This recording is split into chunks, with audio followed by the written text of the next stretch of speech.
Di mute, Mbak.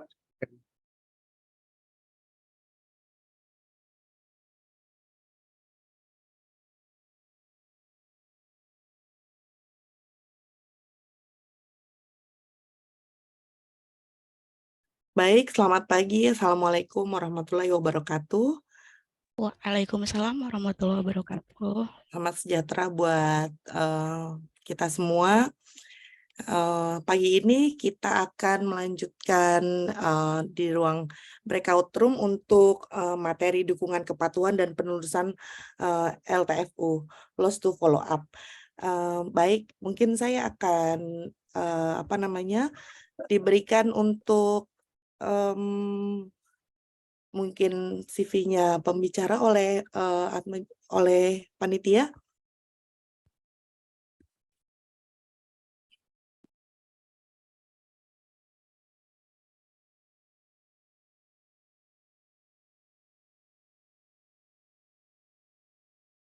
Bari langsung aja, Mbak.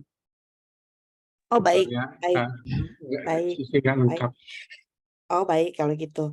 Baik, terima kasih Pak John ada di sini ya. Terima kasih Ya, Pak betul. John. Baik, untuk pembicara pertama mungkin kita akan dimulai oleh di sini ada sebentar.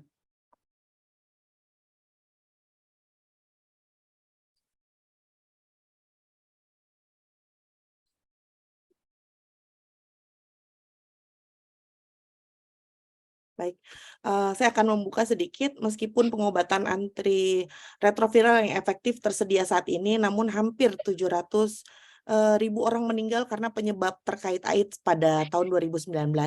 Pada tahun 2001 diperkirakan orang meninggal karena penyebab ada 26.000 orang yang meninggal karena penyebab terkait AIDS di Indonesia.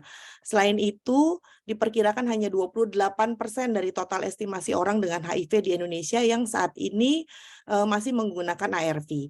Angka cakupan pengobatan ARV pada perempuan hamil masih menggunakan ARV. Angka cakupan pengobatan ARV pada perempuan hamil sendiri dengan HIV di Indonesia pun masih rendah dan hanya mencapai 15%. Hal ini menyebabkan banyak anak yang lahir dari ibu yang tidak menerima pengobatan ARV dan dengan memiliki resiko tertular. Strategi-strategi untuk meningkatkan inisiasi pengobatan termasuk pada ibu hamil dan juga meningkatkan kepatuhan serta menelusuri orang yang mangkir dari pengobatan sangat dibutuhkan agar lebih banyak orang yang mendapatkan manfaat dari pengobatan ARV termasuk pada kelompok anak. Selain inisiasi-inisiasi tersebut, sesi ini juga akan membahas mengenai kondisi-kondisi yang dapat menyebabkan menurunnya kualitas hidup kondisi orang dengan HIV, terutama dengan adanya komorbiditas dan cara-cara untuk menanggulangi kondisi ini. Sehingga topik-topik yang akan dibahas pada sesi ini adalah yang pertama inisiasi pengobatan HIV, lalu ada dukungan kepatuhan dan penerusan LFU, lalu ada komorbiditas dan pengobatan HIV pada anak. Baik, mungkin materi yang pertama saya persilahkan kepada Ibu Mei, Mbak. Ibu Merinda Mei ada di Sebayang. sini ya. Ya, baik. Dipersilakan Ibu Merinda Sebayang. Selamat pagi. Silakan Ibu. Selamat pagi Mbak. Bentar dulu ya. Aduh. Oke. Selamat pagi Mbak Dian. Suara saya cukup terdengar Mbak Dian? Terdengar jelas Bu. Oke, ya terima kasih banyak buat kesempatan dihadirkan pada pagi hari ini untuk topik yang sangat penting untuk kita bisa diskusikan dan kita identifikasi apa yang harus dilakukan ke depan. Mungkin tanpa berpanjang lebar, mohon untuk dibantu slide-nya mungkin dari panitia.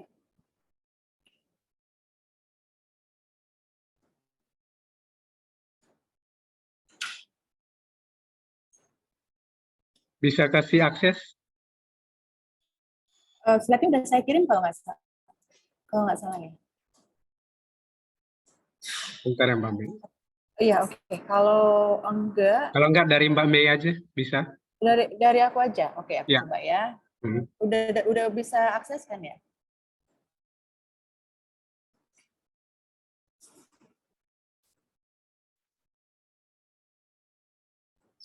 Apakah sudah terlihat Bapak Ibu? Sudah Mbak Mei. Sudah, Mbak. Oke, terima kasih banyak. Iya, saya akan membahas terkait dengan dukungan kepatuhan dan penelusuran loss to follow up, di mana memang organisasi kami itu kalau tidak salah dari tahun 2018, sebenarnya sudah cukup lama ya kita punya concern terkait dengan hambatan bagi teman-teman orang dengan HIV dalam mendukung kepatuhan untuk memastikan mereka patuh. Kemudian juga kita punya concern kenapa sih banyak teman-teman orang dengan HIV itu akhirnya berhenti minum obat. Nah, jadi kalau kita bicara situasi loss to follow up saat ini, mangkir dari jadwal konsultasi untuk pengambilan obat ARV di layanan itu berpeluang besar untuk menjadi kasus loss to follow up. Jadi loss to follow up itu tidak terjadi begitu saja. Biasanya akan dimulai dengan mangkir dari jadwal konsultasi yang seharusnya tidak tepat waktu pada appointment yang sudah dilakukan. Dan itu juga teman-teman yang kita kategorikan loss to follow up itu adalah klien baru yang baru saja mengetahui status HIV-nya tanpa inisiasi segera. Nah, kalau misalnya teman-teman orang dengan HIV putus obat dengan jangka waktu yang cukup lama, selain meningkatkan resistensi, juga akan mengalami kesakitan dan juga ada risiko kematian. Jadi saat ini mungkin ya Bapak Ibu juga sudah mengetahui bahwa dari data Kementerian Kesehatan itu loss to follow up secara tingkat nasional itu cukup besar, sekitar 25%. Dan faktor-faktor loss to follow up yang pernah kami identifikasi dari beberapa kegiatan FGD dengan orang dengan HIV yang pernah dan masih mengalami loss to follow up di beberapa kota. Jadi alasan-alasan yang kami dapatkan itu merasa sehat, kemudian ada isu terkait dengan efek samping, ada rasa jenuh, kemudian sibuk bekerja, dan juga masih ada yang merasa stigma dan diskriminasi dan juga khawatir status HIV-nya diketahui oleh pihak lain. Nah, ini saya kerjasama waktu itu dengan teman-teman di Atmajaya sebenarnya. Jadi kita ada Bang Ari juga di sini. Kita waktu itu mencoba mengembangkan sebuah strategi peningkatan inisiasi retensi dan kepatuhan bagi orang dengan HIV. Itu kita lakukan tahun 2018 dan ada 11 rekomendasi untuk strategi peningkatan IRK. Kita bilang IRK ya, inisiasi retensi dan kepatuhan. Nah, jadi kalau misalnya Bapak Ibu lihat dari 11 rekomendasi untuk meningkatkan cakupan pengobatan dan juga memastikan kepatuhan orang dengan HIV itu adalah inisiasi ART segera, kemudian tersedianya regimen ARV yang minim toksisitas, lalu desentralisasi layanan ARV, integrasi layanan ARV dengan layanan kesehatan lainnya, kemudian layanan ART bergerak, dukungan psikososial dan juga peer navigation system, pemberian sediaan obat multibulan, kemudian ada kelompok-kelompok yang juga di bawah pengawasan dukungan sebaya atau kader sebaya untuk memastikan kepatuhan, kemudian layanan pesan pengingat, dan yang terakhir adalah bagaimana juga dilakukan penelusuran pasien mangkir atau loss to follow up. Nah, kalau kita lihat dari 11 rekomendasi, sebenarnya sudah beberapa itu dilakukan. Memang kita masih punya PR di beberapa rekomendasi seperti halnya layanan ART bergerak itu. Walaupun sudah ada ya, misalnya di Jakarta itu ada Jack Antar, misalnya memang mengirimkan obat ARV ke teman-teman orang dengan HIV, tapi untuk layanan ART bergerak ini juga belum dilakukan secara sistematis.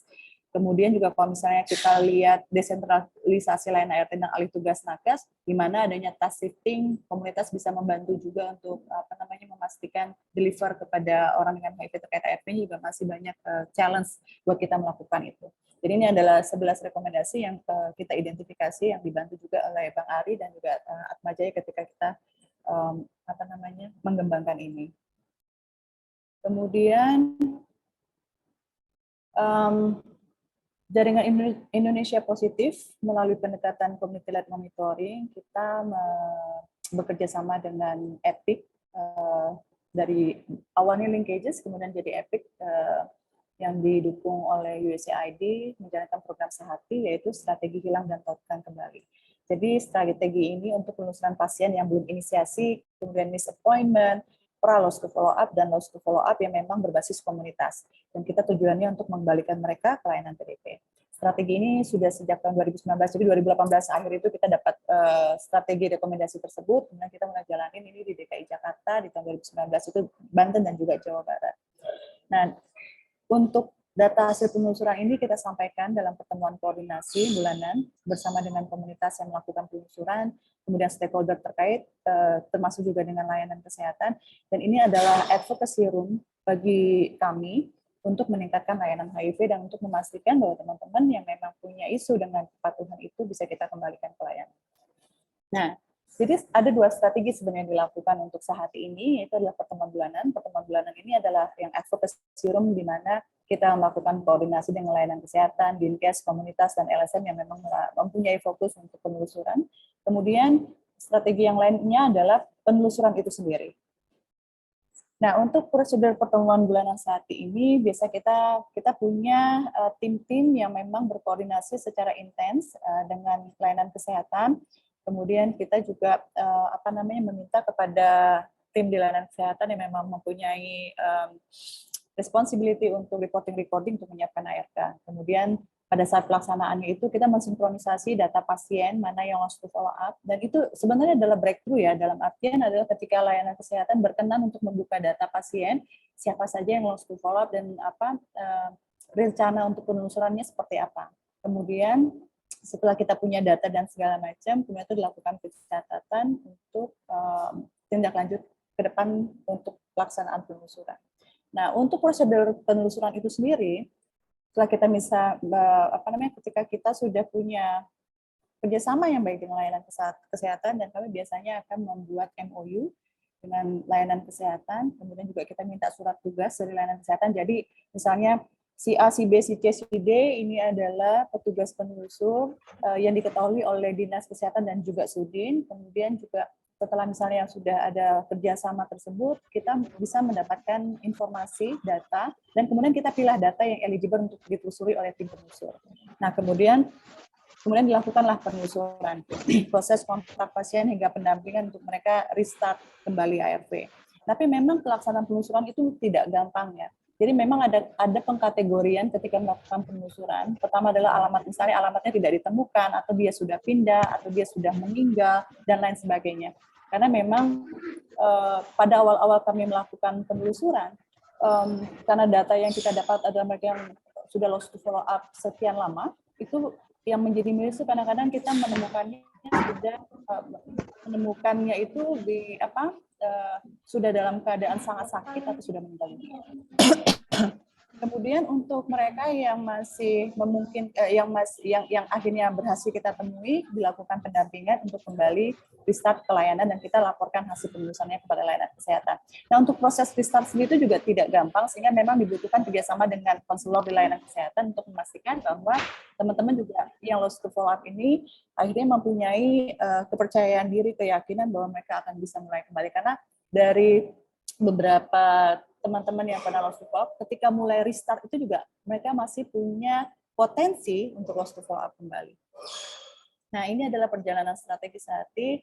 Jadi dari cakupan wilayah kerja Sehati per November 2022 itu, jadi 2019 itu kita lakukan uji coba, organisasi kami melakukan uji coba di sekitar wilayah Jabodetabek, dan memang angkanya masih kecil karena memang juga saat itu masih trial ya. Jadi dari 451 data yang ditelusuri itu ada 83 yang akhirnya berhasil kembali pengobatan ARV. Kemudian tahun 2020 kita mulai dengan kerjasama dengan 25 layanan di DKI Jakarta.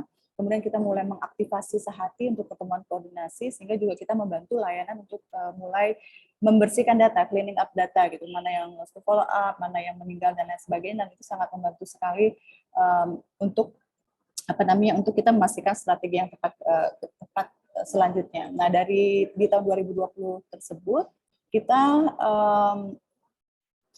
menelusuri sekitar 2017 orang dan ada 860 klien yang kembali ke pengobatan ARV, dan uji coba ini juga kita lakukan untuk penelusuran virtual. Tapi memang kita cukup punya kendala di tahun 2020 ketika pandemi itu sudah mulai masuk, sehingga proses penelusuran itu tidak sesmooth tidak cukup smooth karena memang juga ada ketakutan penularan COVID dan lain sebagainya. Kemudian di tahun 2021 kita mulai ekspansi, jadi di tahun 2020 itu baru 25 layanan di DKI, kemudian di tahun 2021 itu kita ekspansi di 54 layanan, dan juga sudah aktivasi untuk yang advokasi rumah sehati. Nah, dari 5.470 yang ditelusuri, sebanyak 1.131 sudah mulai kembali ke pengobatan ARV. Ini juga masih masa pandemi, kita lakukan secara hybrid, jadi ada home visit dan juga virtual outreach, karena bagaimanapun kita memastikan bahwa teman-teman yang melakukan penelusuran juga tetap safety ya, apalagi di masa pandemi. Kemudian di tahun ini, tahun 2022, kita punya kerjasama dengan 85 layanan dan sudah mulai ekspansi ke Banten dan Jawa Barat. Nah, saat ini dari total 85 layanan yang sudah juga aktivasi sehati, dari 3.000 data yang ditelusuri itu sebanyak 2.374 klien itu berhasil kembali ke pengobatan ARV. Nah, ini adalah hasil kegiatannya. Jadi Bapak Ibu, saat ini dari penelusuran yang kami lakukan dari bulan Juli 2019 sampai November 2020, Juli Desember 2019 itu memang karena baru trial, jadi angkanya masih kecil. Kemudian di tahun 2020 juga kita cukup drop karena saat itu juga ada tantangan terkait dengan pandemi, tapi di tahun 2021 dan khususnya di 2022 ketika semua sudah mulai terkendali, program penelusuran dapat dijalankan kembali. Nah, saat ini wilayah intervensi kita untuk program penelusuran itu ada di 13 kota, kemudian ada layanan aktivasi sehati yang bekerja sama dengan kami dan juga teman-teman komunitas, itu ada 85 layanan. Kemudian jumlah komunitas yang terlibat itu ada di DKI ada 11, kemudian di Banten ada 1 organisasi, kemudian di Jawa Barat juga ada 5 organisasi. Nah, untuk jumlah penelusurnya, karena di tahun ini kami mempunyai kesempatan untuk menjalankan program dukungan sebaya, sehingga memang teman-teman peer support yang bekerja sebagai pendukung sebaya itu membantu untuk proses penelusuran. Begitu juga dengan Banten, dan untuk Jawa Barat juga kita mulai bekerja sama dengan Female Plus. Baik, itu saja mungkin dari saya. Nanti saya sangat menunggu diskusi ke depan apa yang harus dilakukan. Sudah banyak rekomendasi, kita sudah tahu situasinya seperti apa. Cuman kok kenapa data pengobatan ARV kita itu stagnan dan angka loss to follow-up kita tinggi dan angka kematian juga sebenarnya masih cukup banyak gitu untuk isu HIV. Saya stop dulu di sini. Terima kasih banyak. Kembali pada Mbak. Baik, terima kasih Mbak Mei atas pemaparan materinya. Jadi sedikit saya coba mengambil kesimpulan bahwa ternyata yang diperlukan memang strategi ya Mbak ya. Itu strategi karena ternyata dari pemaparan tadi yang cukup singkat dan padat itu memang berkali-kali saya dengar memang upayanya adalah yang pertama strategi. Dan saya juga surprise bahwa ternyata masih ada harapan dengan ditemukannya total data yang ditelusuri sekitar 3.093 orang dan ada 2.374 klien yang masih hidup. Ya Allah, alhamdulillah, puji Tuhan gitu ya. Ternyata masih ada harapan gitu untuk menelusuri pasien LTFU. Terima kasih Mbak Mei. Selanjutnya kita akan ke pembicara kedua, yaitu dengan Ibu, boleh ditampilkan mungkin kalau ada ini, Ibu Hening. Baik. Ya, Mbak Hening kayaknya ya masih muda. Apa aja? Iya, kakak ya. Baik. Iya, jadi Kak Hening Pujasari, SKP, M.Biomed, MAP, PhD dari Fakultas Keperawatan UI. Beliau adalah Doctor of Philosophy dari the University of Illinois at Chicago College of Nursing, Chicago, United States. Lalu beliau juga Master of Advanced Nursing Practice dari the University of Melbourne, School of Nursing, Melbourne, Australia. Lalu beliau juga adalah Master of Biomedical Science dari Universitas Indonesia, Faculty of Medicine, Jakarta, Indonesia. Lalu ada Bachelor of Nursing, Universitas Indonesia, Faculty of Nursing, Depok, Indonesia. Lalu ada Sudah. Ya, udah ya, gitu ya. Ya, Baiklah. ya gitu. Panjang ya Mbak Ning ya. Baik, Mbak Ning, boleh dimulai untuk pemaparan materinya, silakan. Baik, terima kasih Mbak Dian yang luar biasa ya.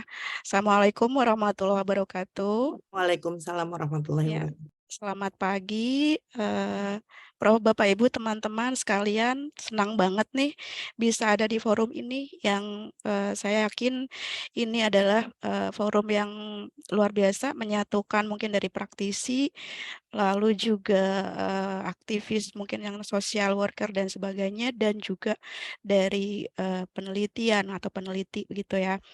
Tadi sudah diperkenalkan, saya Hening Bujasari ya.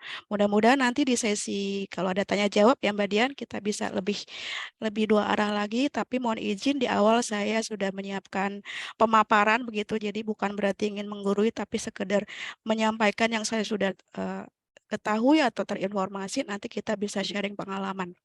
Baik, itu yang kami Oke, tunggu-tunggu Mbak. Silakan Mbak. iya. Waktunya berapa menit Mbak Dian? Oh, saya nggak salah 20 menit, Mbak. Oke, baik, saya usahakan tepat waktu. Eh, se, se- Sejujurnya, saya akan menyampaikan sesuatu hasil review ya, scoping review tentang dukungan kepatuhan dan penelusuran loss to follow up. Jadi mungkin tadi saya sangat terinformasi dari penyampaian Mbak Mei ya, luar biasa, yang memang mungkin lebih ke arah yang praktikalnya seperti apa, situasinya seperti apa, dan saya ini fokusnya ke penelitian gitu ya, apa yang sudah dikerjakan dan sampai mana kita. Mudah-mudahan kelihatan nanti benang merahnya. Nanti juga saya punya contoh yang terkait dengan yang dikerjakan, kebetulan menggunakan contoh yang dilakukan oleh Mbak Mei tadi, oleh Sehati gitu ya. Oke. Oke, sebelum bicara tentang penelitian atau review yang saya kerjakan, saya ingin menyamakan persepsi dulu. Teman-teman, Bapak Ibu tadi sudah mendengar, pastinya sudah terinformasi, sudah banyak melakukan, tapi untuk biar kita setuju apa yang sedang kita bicarakan, saya ingin membuat kesepakatan tentang definisi yang akan kita bahas. Yang pertama adalah tentang dukungan terhadap adherence. Kita awali dengan apa itu adherence adalah sejauh mana orang dengan HIV ini patuh terhadap dosis yang direkomendasikan, kemudian termasuk juga interval, misalnya harus pagi sore atau kadang-kadang jadi paginya lagi atau dan sebagainya. Itu yang mungkin juga selama ini yang disebut adher nggak cuma diminum tapi tiap hari, tapi juga interval waktunya sesuai gitu, termasuk instruksi yang lain yang berkaitan. Yang kedua, apa sih yang dipertimbangkan dalam kita bicara patuh adalah yang pertama adalah sesuai dengan yang dianjurkan tiap hari. Yang berikutnya adalah termasuk juga dia reten gitu, atau dia keeping dengan appointment. Kalau memang dia harus datang tanggal sekian bulan berikutnya atau 2 bulan lagi dan sebagainya, dia datang di waktu yang tepat gitu. Jadi nggak cuma tentang habis obatnya, diminum obatnya, intervalnya tepat, tapi juga dia taat, patuh dengan kunjungan gitu ya. Yang berikutnya tentang dukungan kepatuhan. Tadi kita bicara kepatuhan ini sudah kita bahas berkali-kali atau sering sekali ya, sudah kita bahas, sudah kita buat program, tapi kemudian kita mungkin lebih teknikal lagi, gimana kita mensupport mereka untuk patuh gitu ya. Jadi sebelum itu kita lihat dulu apa definisi dari dukungan terhadap kepatuhan adalah kerja tim ya. Jadi nggak cuma odanya saja, nggak cuma petugasnya saja, nggak cuma tenaga kesehatan saja, tapi kerja tim yang sebetulnya tujuannya apapun, yang tujuannya adalah untuk mempromot kepatuhan dan nanti arahnya untuk meningkatkan outcome yang baik gitu atau yang positif gitu ya, outcome pengobatan yang positif. Jadi apapun strategi yang nanti tujuannya adalah untuk mendukung kepatuhan atau pasien melakukan atau ODA melakukan self care untuk menolong dirinya untuk patuh dan pada akhirnya hasil pengobatannya positif atau sesuai dengan yang diharapkan. Nah, tipe-tipe atau jenis-jenis supportnya pastinya macam-macam ya. Sudah dikerjakan, sering didengar, sekedar review saja. Bisa bentuknya supportive care atau bentuknya informasi ya, atau reinforcement, insentif tidak harus berupa uang. Yang berikutnya adalah self monitoring berupa reminder, pengingat atau ya semacam apa sih namanya ya, yang membuat mereka tidak lupa gitu ya, karena memang ada kecenderungan kalau kita perhatikan alasan orang tidak minum atau skip obat, salah satunya biasanya lupa gitu ya, atau reminder yang lain yang lebih sifatnya informatif. Yang berikutnya adalah counseling, ini bisa bentuknya individual, bisa peer, bisa family, bisa bentuknya psychological gitu ya. Jadi ini macam-macam, tapi intinya adalah yang sedikit yang berbeda dengan sekedar informasi ya, mungkin lebih ke individual gitu, atau lebih yang sifatnya apa namanya ya, lebih spesifik terhadap kelompok tertentu gitu ya. Yang berikutnya adalah crisis intervention atau yang berupa intervensi yang tujuannya adalah untuk juga sebagai bentuk follow up. Jadi kalau teman-teman perhatikan di sini, follow up itu sendiri bentuk dari dukungan terhadap kepatuhan gitu. Jadi makanya mungkin judulnya akan jadi satu gitu, atau kita satukan dukungan kepatuhan dan apa namanya, penelusuran terhadap loss of follow up. Yang berikutnya tadi kita sudah bahas apa itu, kita sepakat dengan definisi adherence, kemudian apa itu dukungan terhadap kepatuhan. Yang berikutnya kita akan bahas tentang ARV, loss to follow up, karena loss to follow up tidak hanya pada kasus atau pada populasi ODA ya, jadi memang ada kondisi lain yang juga punya resiko yang kurang lebihnya sama gitu ya, terutama kalau memang dibutuhkan terapi yang kronik atau yang tidak boleh putus gitu ya. Ini ada chat. Oke. Lalu kita akan bahas tentang sekilas tentang definisi biar kita sepakat ya. Apa sih yang disebut dengan loss to follow up atau LFTU? Tadi sudah dibahas. Mungkin kalau saya perhatikan ada semacam ketidaksamaan gitu dalam hal misalnya khususnya dalam hal interval. Seberapa lama sih ODA dikatakan termasuk atau masuk kriteria LTFU gitu ya. Walaupun saya tadi perhatikan juga ada juga yang mendefinisikan sampai 180 hari. Cuma mungkin nanti juga bisa minta masukan dari teman-teman di sini, kira-kira selama ini interval yang digunakan untuk menetapkan kriteria LFTU itu berapa lama gitu ya. Ini yang saya temukan di sebagian besar referensi dan mungkin cocok untuk kondisi kita itu 90 hari. Jadi dikatakan LFTU kalau pasien tidak datang ke klinik itu 90 hari dihitung dari hari terakhir kunjungan. Ya, jadi dihitung dari kunjungan 90 hari atau 3 bulan ya, 3 bulan berturut-turut ya, 3 bulan hilang berturut-turut. Konsekutif ada kata kuncinya. Kalau 3 bulan tapi bukan tidak berturut-turut mungkin nggak masuk kriteria LFTU. Itu tentang definisi. Yang berikutnya penelusuran. Jadi tadi Mbak Mei sudah menjelaskan apa yang dikerjakan oleh Sehati untuk tapi luar biasa banget ya. Jadi usahanya dan memang itu yang sangat terstruktur begitu ya. Jadi apa sih yang dimaksud dengan tracing LTFU adalah metode di mana tim itu mentrace atau menelusuri pasien yang masuk kategori LTFU untuk mengevaluasi, untuk mengetahui kondisinya atau outcomes yang saat ini begitu. Kenapa perlu dilakukan tracing? Nah, ini ada beberapa kepentingan ya, tapi terutama karena kita dalam konteks ingin meningkatkan atau hasil pengobatan yang terbaik, pastinya ini kaitannya dengan itu dan kaitannya juga tadi dengan kepatuhan gitu ya. Yang pertama adalah kita dengan di tracing kita akan tahu akan mengelompokkan pasien yang sudah meninggal gitu ya. Jadi yang almarhum kita terinformasi, tercatat, lalu yang transfer ke klinik yang lain, ke center yang lain tercatat, termasuk yang yang memang tadi mangkir ya atau menghilang gitu yang disengage.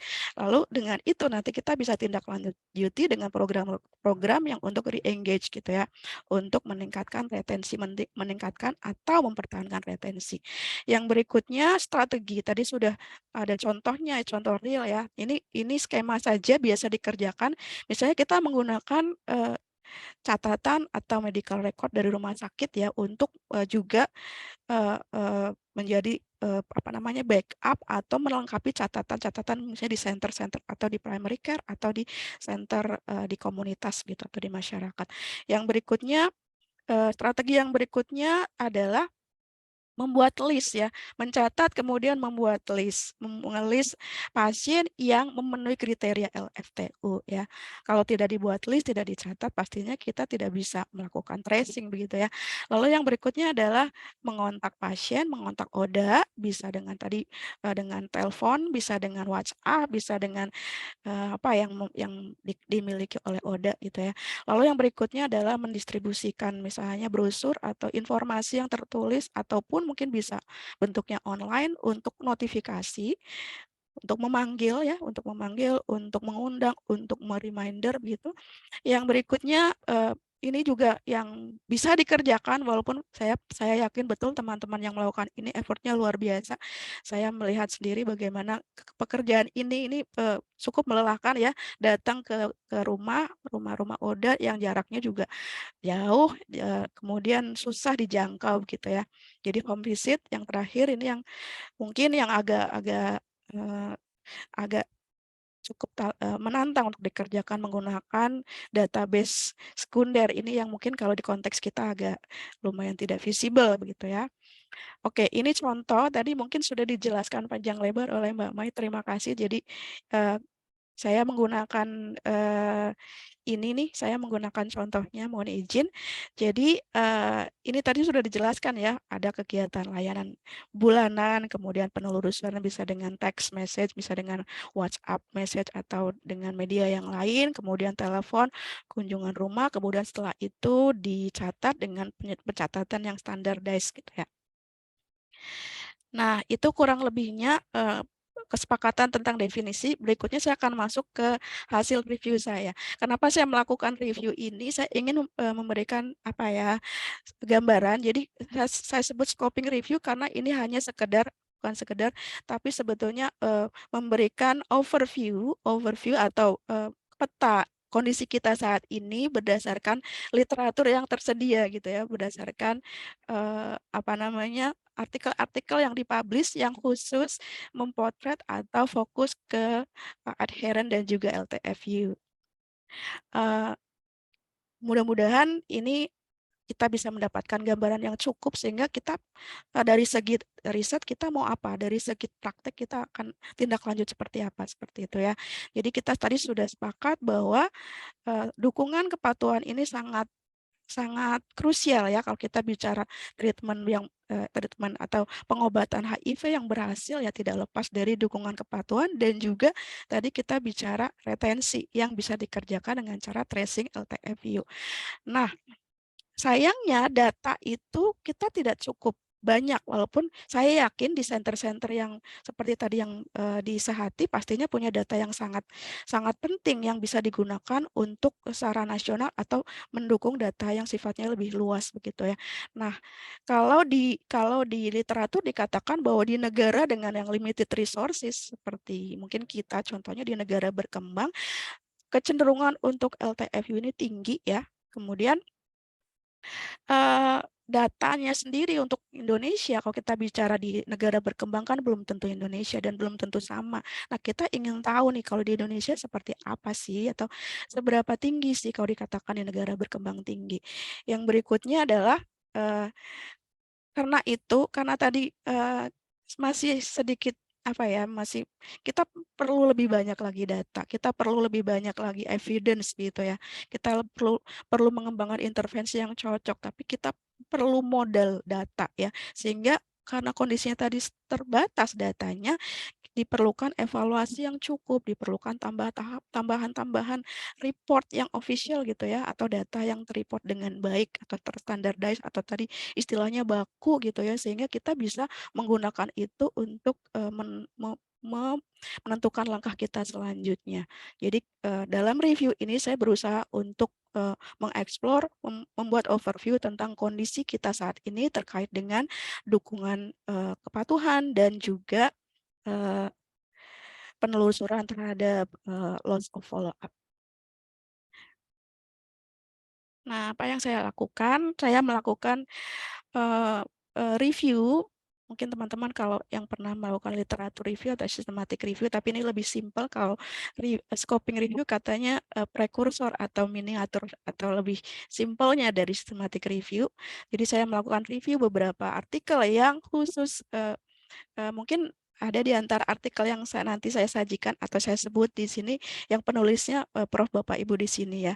Jadi penelitian-penelitian yang dilakukan oleh peneliti Indonesia yang fokus pada LTFU dan juga dukungan adherence. Saya menggunakan kata kunci beberapa nih di sini ada antiretroviral dan Indonesia, adherent HIV Indonesia, loss to follow up HIV Indonesia, loss to follow up antiretroviral Indonesia. Saya anggap itu yang paling relevan dengan kemungkinan dari studi-studi yang pernah dikerjakan di Indonesia. Saya menggunakan database antara lain PubMed dan juga Science Direct dan sebagainya. Kemudian saya hanya mengikutkan artikel yang 5 tahun terakhir. Jadi mudah-mudahan memberikan gambaran yang lebih update ya. 5 tahun terakhir saya pikir itu sudah paling baru gitu ya, karena saya mungkin di bawah 2018 situasinya sangat berbeda dengan saat ini, apalagi dengan adanya COVID ya. Jadi nanti kita perhatikan ada sesuatu yang baru pada saat COVID, ada sesuatu yang baru terkait dengan loss to follow up. Kemudian yang berikutnya untuk saya menggunakan artikel yang hanya yang berbahasa Inggris yang dipublish di jurnal yang terindeks, artinya saya tidak mengikutkan yang tidak di-submit atau yang tidak di review begitu ya. Jadi tidak menggunakan grey literatur istilahnya. Kemudian saya mengeksklud untuk yang tidak relevan. Kemudian saya dibantu oleh teman, jadi kami berdua. Kemudian apa sih yang direview? Pertama adalah karakteristik dari penelitian, kemudian temuan penelitian yang fokusnya adalah tentang adherence dan atau kepatuhan dan juga tentang loss to follow up. Oke, dari searching atau dari segi karakteristik studi yang saya temukan ada 31 artikel, 10 diantaranya memenuhi kriteria dan 10-10-nya ini artikel penelitian, 1 artikel diantaranya artikel hasil riset kualitatif dan tidak ada artikel yang dengan menggunakan atau yang sifatnya eksperimental atau yang desainnya percobaan gitu ya. Lalu kalau dari berdasarkan lokasi penelitian, ini dari 10 penelitian, 3 penelitian dikerjakan di Bali, kemudian 2 di Papua, 1 Jakarta, 1 di Jawa Barat, 3 penelitian lainnya di lebih dari 1 kota. Jadi saya sebut multi-cities.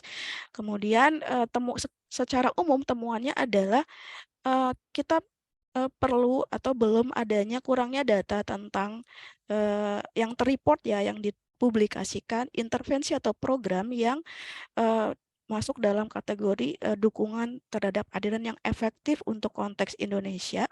Lalu yang berikutnya belum ditemukannya atau terbatasnya data tentang strategi dari tracing LTFU yang efektif. Jadi mungkin kita banyak sekali saya temukan strategi-strategi tracing dilakukan di tempat lain, di negara lain. Tapi kalau di Indonesia mungkin banyak yang sudah meneliti, mungkin bahkan sudah menjadi program, tetapi tidak dipublish gitu ya, tidak dilakukan penelitian ataupun penelitian tapi tidak sampai ke publikasi pada jurnal yang direview gitu ya. Lalu yang berikutnya belum juga atau terbatasnya data hasil tracing dari LTFU. Jadi kita tadi yang angka-angka tadi mungkin kalau kita mau search-nya masih sedikit atau bahkan ya sangat jarang ini ditemukan dalam bentuk hasil penelitian gitu ya. Itu kurang lebihnya temuannya, kalau kita mau lihat detailnya seperti ini. Jadi dari 10 artikel ini nama saya sebutkannya hanya di first author-nya, first authors, atau nama family name atau nama belakang dari first author. Ini penelitian yang dilakukan oleh Tarigan dan kawan-kawan. Ini base-nya di Medan dan Batam terhadap 2092 ya. Melibatkan Oda di atas atau sama dengan usia 18 tahun yang datang ke private dan primary healthcare center di Medan dan Bali. Dan kalau ngelihat di sini kotanya ini mungkin ada kota-kota kecil begitu ya. Jadi masuk dalam kategori kota besarnya ini, tapi dibagi atau kalau kita lihat spesifiknya ada kota-kota kecil begitu. Nanti kita lihat hasilnya seperti apa. Kemudian pada tahun 2021 ada penelitian lainnya dengan kurang lebih tujuannya sama, tapi ini melibatkan kota yang lebih banyak lagi ya. Tadi kalau ini semuanya di daerah Sumatera dan sekitarnya, ini kalau saya baca hampir merata se-Indonesia, tetapi tidak semua gitu ya. Dengan mengambil data dari all HIV care clinic yang dengan dari subjek yang berusia lebih dari sama dengan 15 tahun dan mengikutkan kurang lebih 1 juta subjek ya. Lalu penelitian yang lain ini tahun 2019 Denpasar 202 subjek, kemudian Jayapura oleh Cianturi dan kawan-kawan ini 331, lalu Sawitri dan kawan-kawan ini di Bali. Ini yang cohort dari newly diagnosed HIV patient, jadi yang baru terdiagnosa 187. Kemudian artikel ke-6 ini Bandung ya 3.215. Lalu dan seterusnya sampai dengan yang artikel, sebenarnya ini artikel ke-10 karena 8-nya di-exclude ya. Jadi kurang lebihnya itu nanti kita akan perhatikan hasil-hasil atau temuan utamanya gitu ya. Nah, kita akan lihat. Jadi yang penelitian yang pertama ini untuk mengevaluasi efektivitas SUFA ya. Mungkin teman-teman sangat familiar dengan itu. Jadi singkatan dari strategi use of antiretroviral ya. Jadi ini program ini dikerjakan atau diberlakukan tahun 2013, kemudian dievaluasi. Nah, dari evaluasi ini atau diteliti ditemukan bahwa SUFA ini efektif untuk meningkatkan retensi, atau kalau dalam hal loss to follow up artinya ya kita bisa mengimplikasikan bahwa ini cukup baik untuk atau efektif, katakan efektif untuk meningkatkan itu. Kemudian penetapan eligibility atau kriteria untuk memulai dan retensi terhadap terapi. Jadi dari penelitian ini Tarigan merekomendasikan bahwa SUFA ini bisa di scale up atau bisa diperluas cakupannya. Lalu pada tahun 2021 ini yang berikutnya dengan tim yang sama kalau saya perhatikan meneliti untuk yang tadi yang multi-city yang 13 kota di Indonesia. Lalu temuannya sedikit dengan outcome yang sedikit berbeda ya. Jadi kalau di penelitian dengan skop yang lebih luas ini dihasilkan bahwa SUFA ini meningkatkan jumlah yang dites, kemudian kasus yang terdeteksi, dan coverage ya, coverage mendekati lengkap, tetapi tidak cukup optimal untuk membuat atau tidak efektif, tidak berhubungan dengan dimulainya atau inisiasi dari pengobatan. Lalu yang berikutnya penelitian oleh Suryana dan kawan-kawan ini lebih untuk mengetahui apa sih variabel yang berkaitan dengan adherence. Salah satunya antara lain adalah status bekerja atau pekerjaan, kemudian efek samping dari obatan dan juga dukungan keluarga. 15,84 ini ditemukan adherence atau kepatuhannya rendah dengan alasan tadi ngerasa udah sehat ya. Tadi saya sempat mendengar dari Mbak Mei ya, ngerasa udah sehat, jadi nggak perlu minum obat gitu. Atau karena alasan nggak kuat dengan efek samping, sibuk, alasan yang lain jauh ngambil obatnya gitu ya. Yang berikutnya penelitian ini di Papua ya. Ini untuk melihat adherence. Jadi sisanya berarti cukup besar nih, 34% ya, 34% tidak patuh dengan alasan being Papua. Jadi menjadi seorang Papua gitu ya, menjadi seorang Papua membuat dia tidak atau menyebabkan atau berhubungan dengan ketidakpatuhan, dan yang berikutnya karena stigma, karena ada jarak gitu ya. Nah, yang berikutnya yang oleh Sawitri ini kalau penelitian yang dilakukan untuk menilai efektivitas konseling yang dilakukan oleh konselor workers gitu ya. Nah dari penelitian ini ditemukan bahwa identifikasi bahwa konseling HIV tidak menaikkan acceptance atau penerimaan dan juga kepatuhan terhadap ARV gitu ya. Alasan atau penyebab penyebab turunnya efektivitas lebih karena faktor internal dari, atau kalau dalam penjelasan lebih lanjut pada artikel disebutkan lebih karena skill dari konselor, dan juga ada faktor eksternal yaitu faktor dari ODA-nya dan juga dari masyarakat terkait stigma, kemudian pengakuan dan diskriminasi. Lalu yang berikutnya penelitian tentang atau yang dilakukan oleh Rahmalia ini dan kawan-kawan untuk menilai uptake dengan ARV dan juga retensi ya, yang menemukan atau mengidentifikasi rendahnya uptake dan retensi ARV pada kohort yang diteliti atau pada kelompok pada subjek penelitiannya. Lalu yang berikutnya yang ketujuh, ini penelitian kualitatif, satu-satunya penelitian kualitatif dari 10 yang tadi saya sebutkan. Ini pada ibu ya, yang untuk menilai motivasi untuk PMTCT. Ya, di situ dikatakan bahwa konseling, kalau tadi agak berbeda dengan penelitian yang Sawitri ya konseling yang baik, konseling yang bagus, kemudian keyakinan terhadap manfaat dari ARV, dan juga sharing dengan peer ini, dan satu lagi partner yang mendukung ya, atau mungkin suami dalam hal ini, suami yang mendukung, kemudian sharing pengalaman dari peer, kemudian keyakinan terhadap manfaat dari ARV, dan konseling yang bagus ternyata meningkatkan motivasi untuk PMTCT. Lalu yang bariernya atau yang menghambat dari partisipasi di PMTCT adalah karena nggak yakin dengan manfaat atau perlunya untuk patuh terhadap ARV.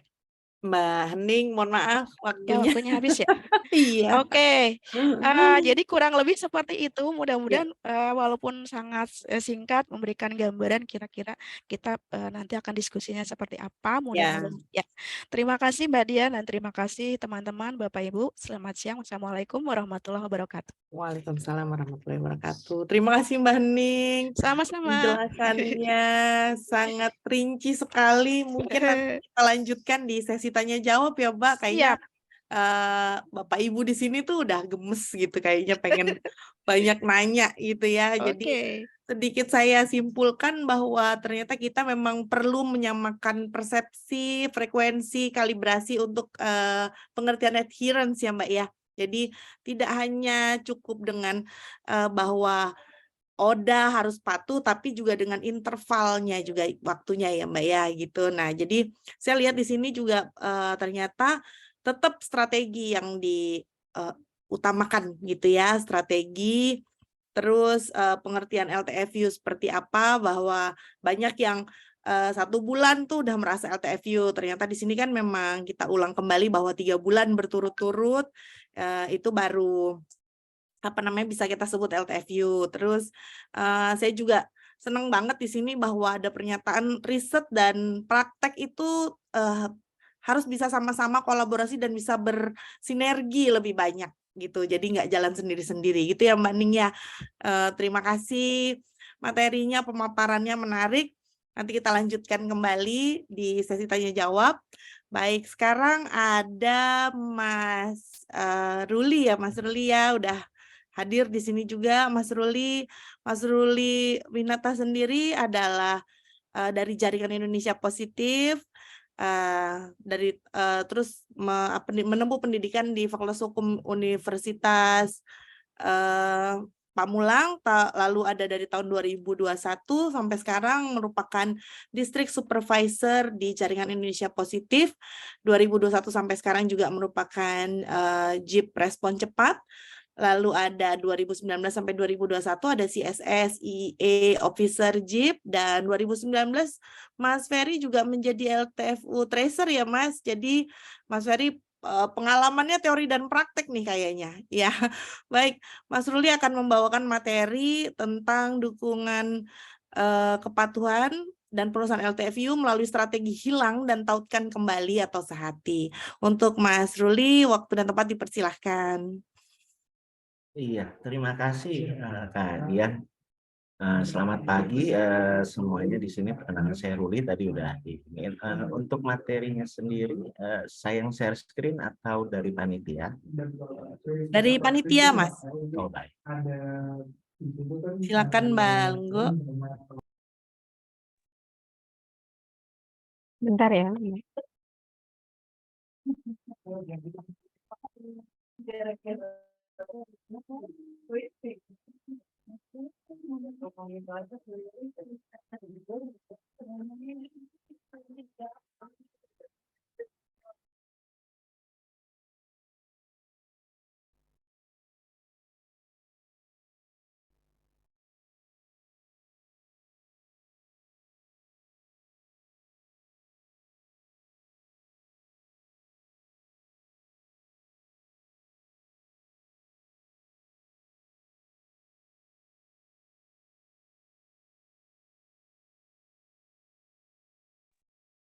Oke.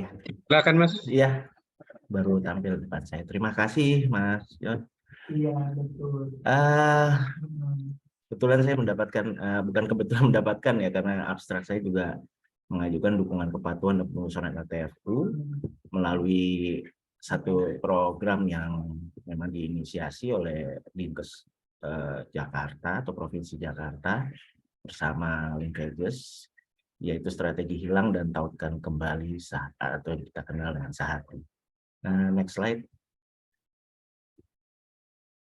Next slide, Mas.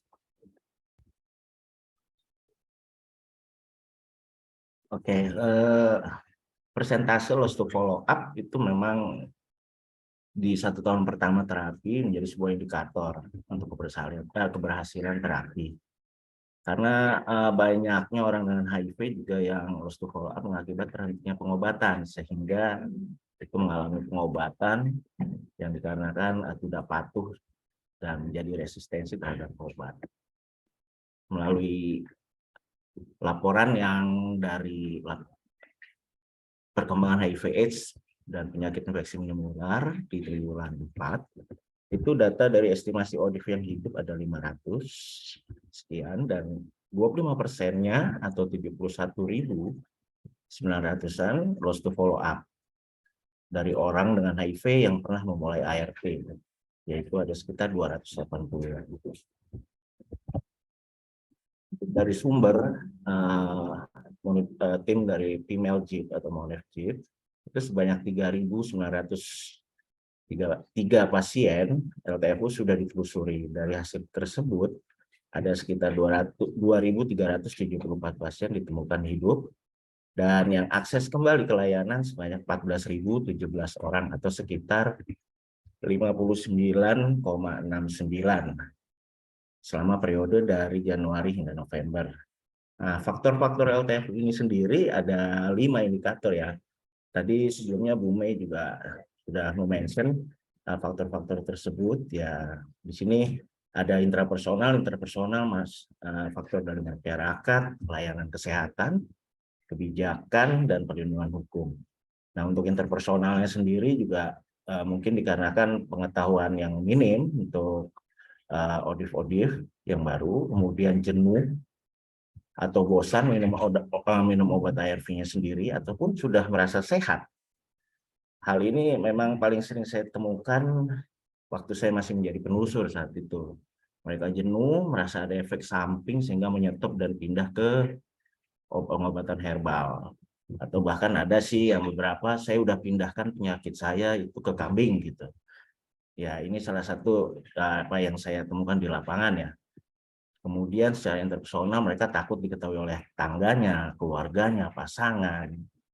Hal ini juga atau diminta berhenti ya oleh suami ya. Nah, ini juga pernah saya satu temuannya karena suaminya bilang enggak, istri saya sudah diruqyah jadi saya yakin dia sudah sembuh dari HIV. Atau ketakutan dari mereka itu adalah dengan minum obat ARV yang seumur hidup malah akan merusak ginjal mereka sehingga mereka berpikir mereka akan menjadi sakit karena gagal ginjal bukan karena HIV-nya seperti itu. Kemudian dari masyarakat ketakutan diketahui statusnya di tempat kerja. Nah, hal tersebut untuk di tempat kerja ini sendiri, saya rasa kita sudah coba JIP sendiri membuat suatu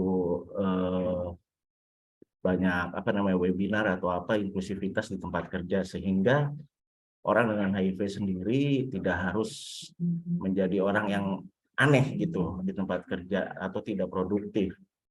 Karena saya bisa melihat orang dengan HIV sendiri banyak orang-orang hebat yang bisa produktif, bahkan bisa memiliki keluarga, memiliki keluarga.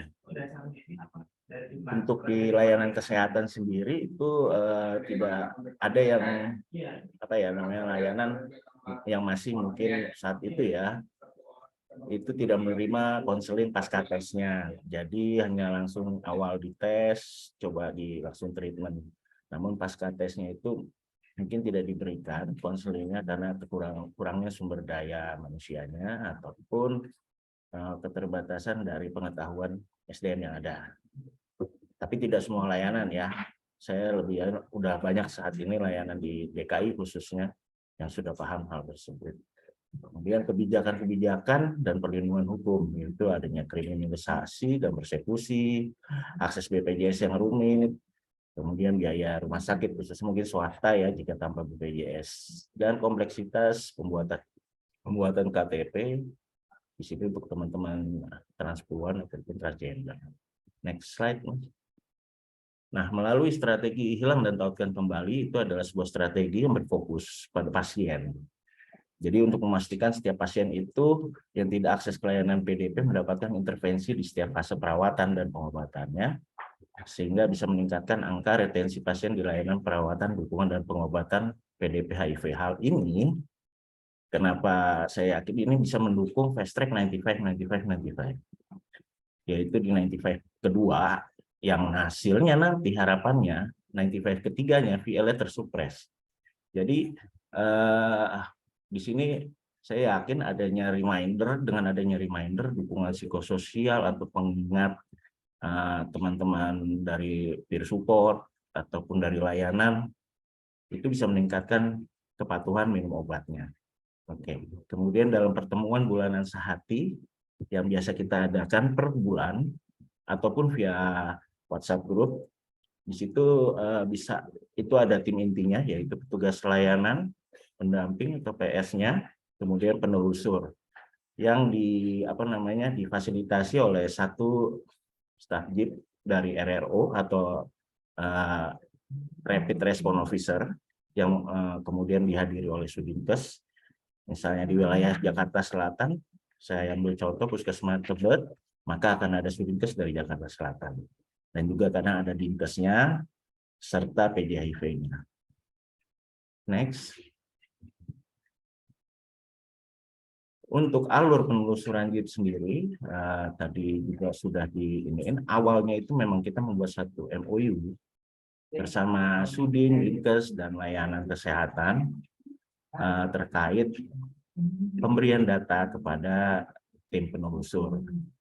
Hal ini penting karena biar tidak ada miskomunikasi juga atas pembagian data tersebut, dan dipastikan data tersebut tetap rahasia. Jadi yang tahu hanya layanan dan petugas penelusur, dengan catatan petugas penelusur pun tetap mengkeep data tersebut dan tidak men-share kemana-mana. Dari alur ini kita bisa lihat ada setelah MOU terjadi pembagian data, kemudian adanya clustering. Clustering pasien ini jadi ada pra-ARV di mana pasien saat itu baru tes aja, namun dia tidak langsung treat dan menghilang. Kita masukkan ke kategori pra-ARV. Kemudian pasien miss appointment yang miss 1 hari hingga 7 hari atau lebih, itu kita masukkan ke kategori tersebut. Kemudian lost to follow up. Nah, untuk pasien lost to follow up sendiri saat ini ya kami lebih ini ke 28 hari dia mangkir dari layanan. Kenapa? Kenapa kita ambil yang tercepat? Makin cepat dia dinyatakan lost to follow up dan kita telusuri, maka ada kemungkinan sangat besar pasien tersebut kembali ke layanan dan mudah ditemukan seperti itu. Kemudian juga mungkin dari efek samping obat itu ataupun dampak dia putus obat belum terlalu parah sehingga kita bisa segera mengembalikan pasien tersebut ke layanan. Nah, dari yang setelah di clustering kita cek kembali kelengkapan datanya, apakah eligible, maksudnya eligible sini ada nomor handphone, telepon, kemudian alamat rumahnya itu lengkap dengan ada nama jalan, RT, RW, kecamatan, kelurahan, ataupun nomor rumah. Setelah kita lihat data eligible, kemudian kita clustering berdasarkan wilayah Jakarta Selatan, Barat, Timur, Pusat, yang saat ini juga kebetulan JIT juga sudah mengerjakan penelusuran untuk di wilayah Banten dan Jawa Barat. Maka kita bagikan ke penelusur yang ada di wilayah tersebut. Gitu. Setelah dari penelusuran dilakukanlah metode yang tadi telepon, WA ataupun SMS. Jika ini tidak bisa juga, mungkin karena nomor telepon tidak aktif, kita lanjutkan ke home visit atau dicoba ke kunjungan rumah atau di hotspot. Kenapa kita bilang hotspot? Karena saat itu saya coba menelusur, rumah saya susah menemukannya, cuma saya tahu kebetulan ini adalah teman-teman dari populasi atau komunitas pengguna nafsa suntik, sehingga saya tahu spot-spot mereka nongkrong. Saya pun mendapati mereka di situ, coba memberikan satu pengetahuan kalau follow up seperti apa, dan kita coba ajak kembali ke layanan seperti itu. Nah, dari kunjungan itu bisa teridentifikasi ataupun tidak teridentifikasi. Jika teridentifikasi, yaitu meninggal, pindah layanan, pasien menolak dirujuk. Untuk pasien menolak dirujuk, saat ini dari layanan juga kami kerjasama bahwa layanan memberikan satu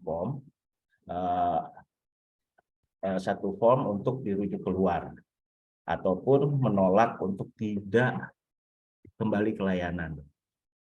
Nah, ada juga pasien alamatnya itu ada di lapas ataupun pindah. Nah, kita bisa bilang ini sudah teridentifikasi, namun tetap dia lost karena kita masukkan data tersebut pasien yang benar-benar lost to follow up. Karena kalau pasien yang ada di lapas saat ini ataupun yang sudah lepas itu sangat sulit ya, kami belum mengetahui seperti apa harus men-tracingnya, karena rata-rata mereka teman-teman warga binaan pemasyarakatan itu tidak memiliki KTP.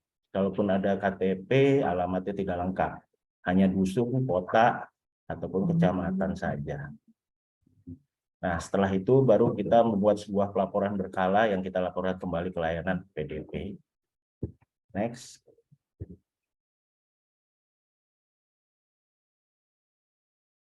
Dari hasil pertemuan sehati, silakan Mas. Oke.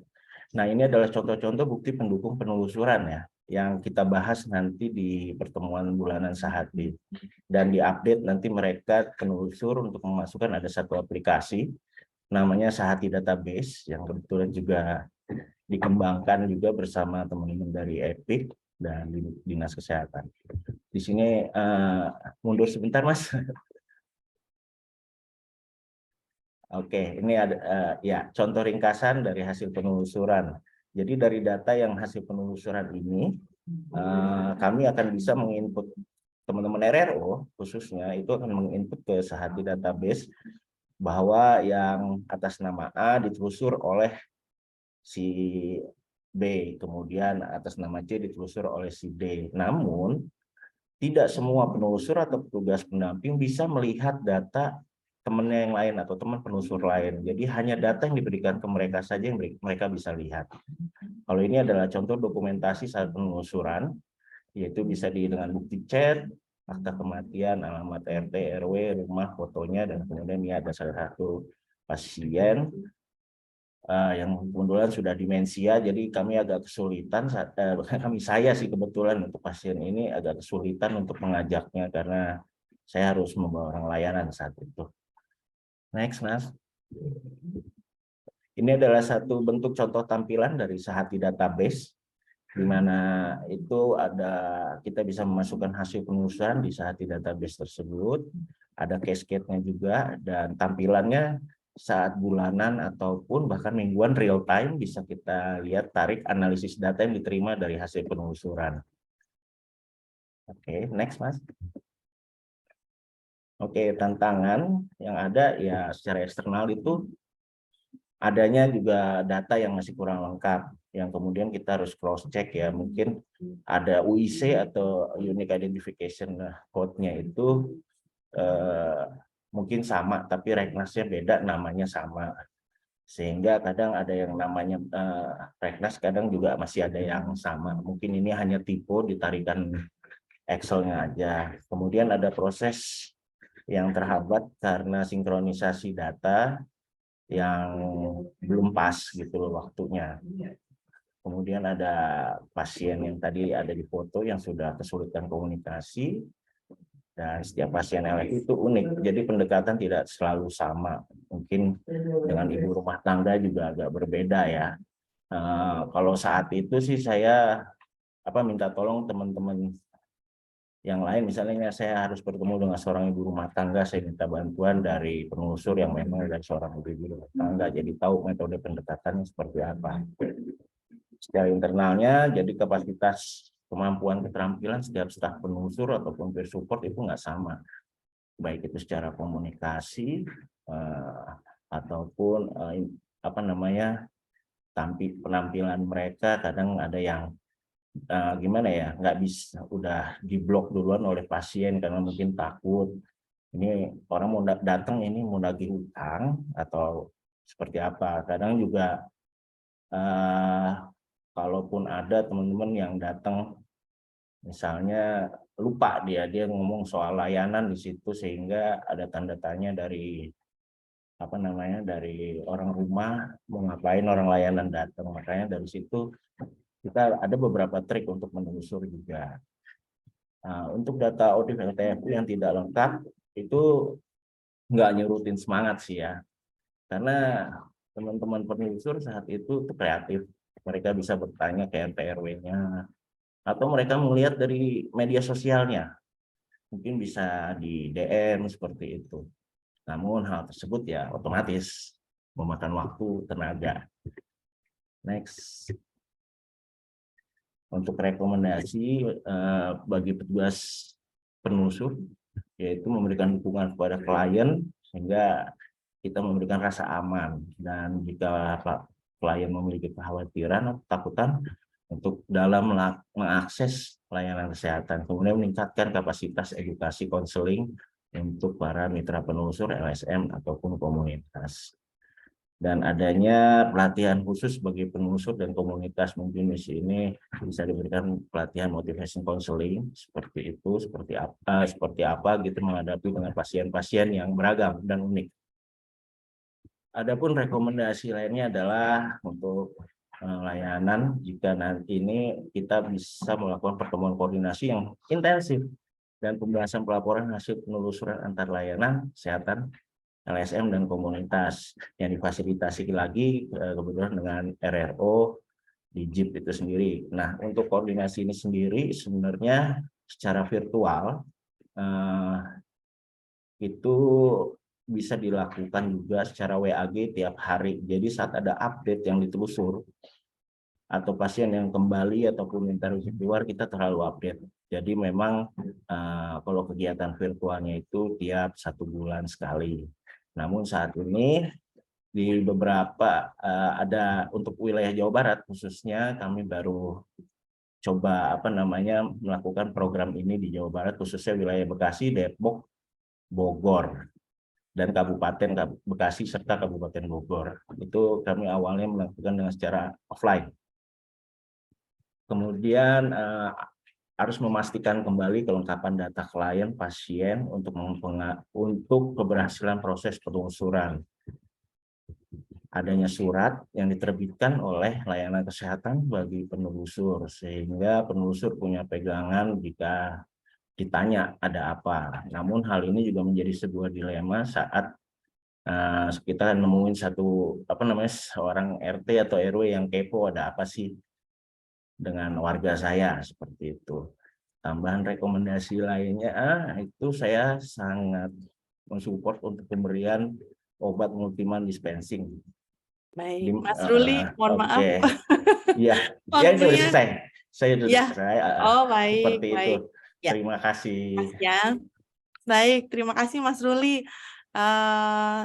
Menarik karena faktanya langsung dari lapangan ya Mas, gitu. Jadi nggak cuma teori tapi juga praktek. Saya sedikit simpulkan bahwa ternyata tadi faktor-faktor LTF itu banyak yang ternyata banyak faktor yang mitos gitu ya. Kita harus mematahkan banyak mitos, terus ketakutan-ketakutan yang tidak logik sebenarnya gitu ya, yang agak sulit petugas lapangan itu mengantisipasi gitu ya Mas ya, karena nggak ada secara keilmuan yang herbal atau apa segala macam gitu ya.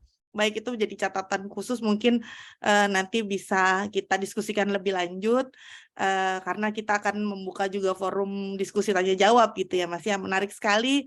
Terima kasih Mas Ruli atas pengalaman teori dan prakteknya ya Mas. Terima kasih. Selanjutnya ada dari Ibu Santaji Syafaat dari YPKDS Sulawesi Selatan.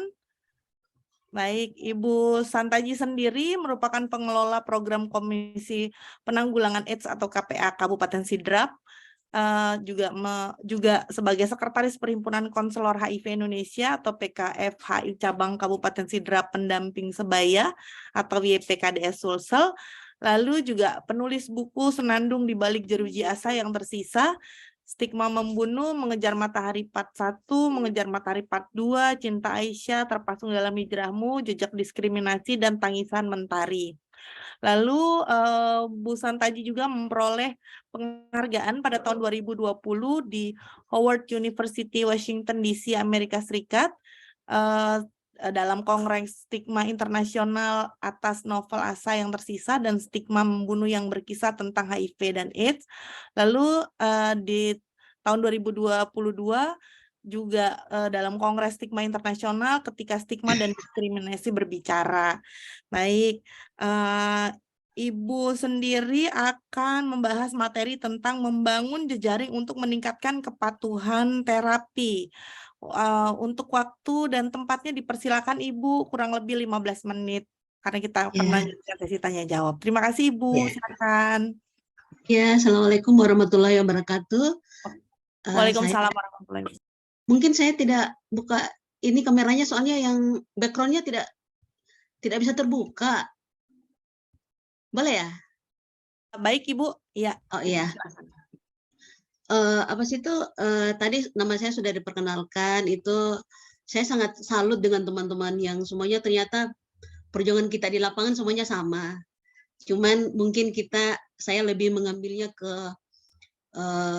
untuk ke jejaring. Membangun ya di kabupaten saya, di Kabupaten Sidrap itu ada layanan PDP, ada 7 puskesmas, 2 rumah sakit daerah, dan 1 rumah sakit swasta. Ini on ART bukan 111, tetapi 160. Lupa kemarin salah tulis, mestinya 160. Terus yang belum ARV itu ada 4. Kenapa belum ARV yang 4 orang ini? Karena ada beberapa layanan dia hanya memberikan ke kami sebagai pendamping sebaya ketika klien itu tidak kembali lagi ke layanan atau tidak bisa lagi berkomunikasi dengan mereka. Ada LFU 15 itu sekarang ini sampai hari ini tinggal sudah kembali 13 orang yang kembali terapi, tinggal 2 orang yang belum. Karena itu alamatnya tidak jelas seperti yang dijelaskan juga tadi oleh Ruli. Kadang kita tidak tahu alamatnya ada di mana. Next. Nah, penyebab untuk di kota saya ya, penyebab ODIF tidak terapi, berhenti terapi, dan tidak patuh terapi itu biasanya konseling yang tidak memadai. Mungkin karena teman-teman di layanan tidak punya waktu yang banyak, sehingga konselingnya tidak memadai. Kadang hanya penggunaan kata penyakit. Biasanya juga ketika saya mendengar ODA di konseling, mereka disampaikan, oh kok ini hasilmu positif, kau terkena penyakit HIV. Padahal kan penggunaan kata HIV itu sangat tidak bagus buat teman-teman ODIF. Kenapa? Karena penyakit itu, tanda kutip itu sangat tidak membuat mereka ketakutan. Mestinya menggunakan kata, oh hasil tesmu itu HIV. HIV itu HIV positif, virus HIV, bukan dengan penyakit. Virus HIV itu tidak akan menjadi penyakit dengan terapi ARV. Bukan itu yang belum diterapkan dengan baik. Ya itu tadi pemberian informasi HIV yang tidak akurat, akibatnya teman-teman ODIF itu kadang yang tidak kembali lagi untuk terapi atau putus ARV. Pemberian penyampaian hasil ODIF terkadang tidak diberikan kesempatan untuk berbicara. Biasanya teman-teman konselor atau dokter PDP itu banyak berbicara, tetapi berbicara tentang HIV atau apa, tentang HIV dan masalah pengobatan, tapi teman-teman ODIF tidak diberikan kesempatan untuk berbicara. Mereka hanya diberikan kesempatan untuk berbicara. Oh, kenapa kau tertular? Apa penyebabnya sehingga kau tertular? Apa pekerjaanmu? Padahal kan tidak ada kaitan antara pekerjaan dengan HIV. Tidak selamanya. Walaupun misalkan WPS atau LSL, kalau mereka melakukan seks yang aman, kan tidak akan tertular. Saya sering berdebat dengan hal-hal seperti itu. Saya bilang, kita tidak bisa menanyakan kaitan antara pekerjaan dengan HIV, karena itu tidak ada kaitannya. Kadang ibu rumah tangga pun ditanya, oh apa pekerjaan ibu? Makanya dia ibu rumah tangga, hanya tertular dari suaminya. Nah, sering yang menjadi penekanan adalah harus minum obat seumur hidup untuk sehat. Tidak diberikan opsi bahwa, oh tidak diberikan penjelasan efek kalau keuntungan dan kerugian kalau tidak ARV dan ARV. Itu tidak dijelaskan dengan baik. Jika hasil positif, langsung terapi tanpa mau tahu kesiapan ODIF untuk memulai ARV. Nah, ini juga. Tapi kan memang aturan Kemenkes kalau tidak salah itu memang seperti itu. Ketika HIV positif, langsung terapi. Padahal kan mungkin kita memberikan jeda waktu untuk berpikir, untuk teman KDS, supaya PS, supaya teman ODIF ini yang baru tahu status, dia bisa mengetahui dengan baik tentang HIV, mengetahui tentang apa itu ARV. Jangan langsung terapi, berikan waktu untuk berpikir. Tetapi kita juga harus memang jangan membiarkan untuk menghilang begitu saja. Tetapi kita berikan waktu misalkan 2 minggu atau seminggu untuk berpikir. Tetapi kita mewajibkannya untuk kembali lagi. Nah, jarak yang jauh dan biaya transport yang mahal. Di kabupaten saya itu layanan PDP itu ada yang untuk menjangkau layanan PDP, dia harus mengeluarkan uang sampai 500.000 pulang pergi. Ada beberapa daerah-daerah terpencil seperti itu. Prosedur layanan yang terlalu panjang dan lama. Biasanya kalau di rumah sakit itu prosedurnya di rumah sakit yang terlalu lama dan jauh, harus antri. Sehingga ada beberapa teman juga yang putus hanya karena seperti itu, prosedurnya yang terlalu lama. Next. Lanjut. Ya, masih ada tim PDP yang tidak melibatkan PS dalam pengobatan ARV di tempat saya itu masih ada layanan yang tidak mau melibatkan PS dalam hal pengobatan ARV. Masih ada yang beranggapan bahwa IP itu tanggung jawab medis. Kalau misalkan ada IP, mereka sendiri yang menanganinya. Nanti setelah tidak kembali lagi ke layanan atau dia tidak bisa lagi berkomunikasi dengan ODIF-nya, barulah diserahkan ke PS. Nah, ketika diserahkan ke PS, dia kan sudah mendapatkan informasi HIV/AIDS yang sepotong-sepotong, sehingga ketika masuk PS itu membutuhkan waktu yang banyak untuk memberikan penjelasan, melakukan pendekatan untuk dia. Ada penerimaan yang cukup kadang lama waktunya, barulah kita bisa membawa kembali lagi ke layanan. Masih ada arogansi sektoral yang itu tadi, karena kadang ada beberapa layanan, oh itu kalau misalkan dia bisa disentuh oleh siapapun, karena misalkan PS gitu. Kenapa? Karena oh itu kan udah saya. Apa ya? Saya kadang tak suka dengan kata-kata seperti itu, kan udah saya, memangnya ODIF itu kan manusia, bukan barang. Saya hal-hal seperti itu sering saya luruskan hal-hal seperti itu.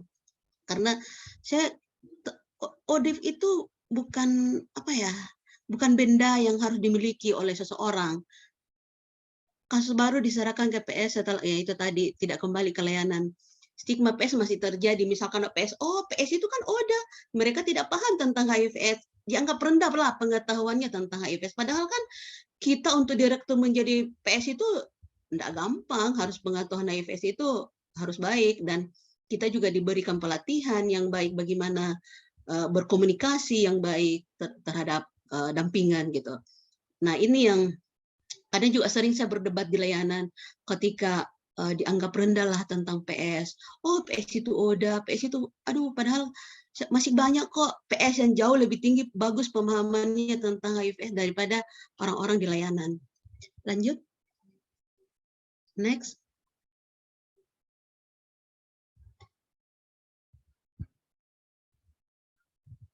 Nah, ini kerjasama dengan tim PDP yang care dengan PS. Ada beberapa layanan, misalkan 2 rumah sakit dan ada beberapa puskesmas yang care dengan saya sebagai pendamping. Itu kasus yang ditemukan itu langsung dirujuk ke saya. Dan alhamdulillah penerimaan teman-teman ODA itu sangat bagus. Kenapa? Karena dia mungkin merasa teman, merasa lebih dekat, ada tempat untuk sharing, ada orang yang mau mendengarkan apa yang ingin dia katakan.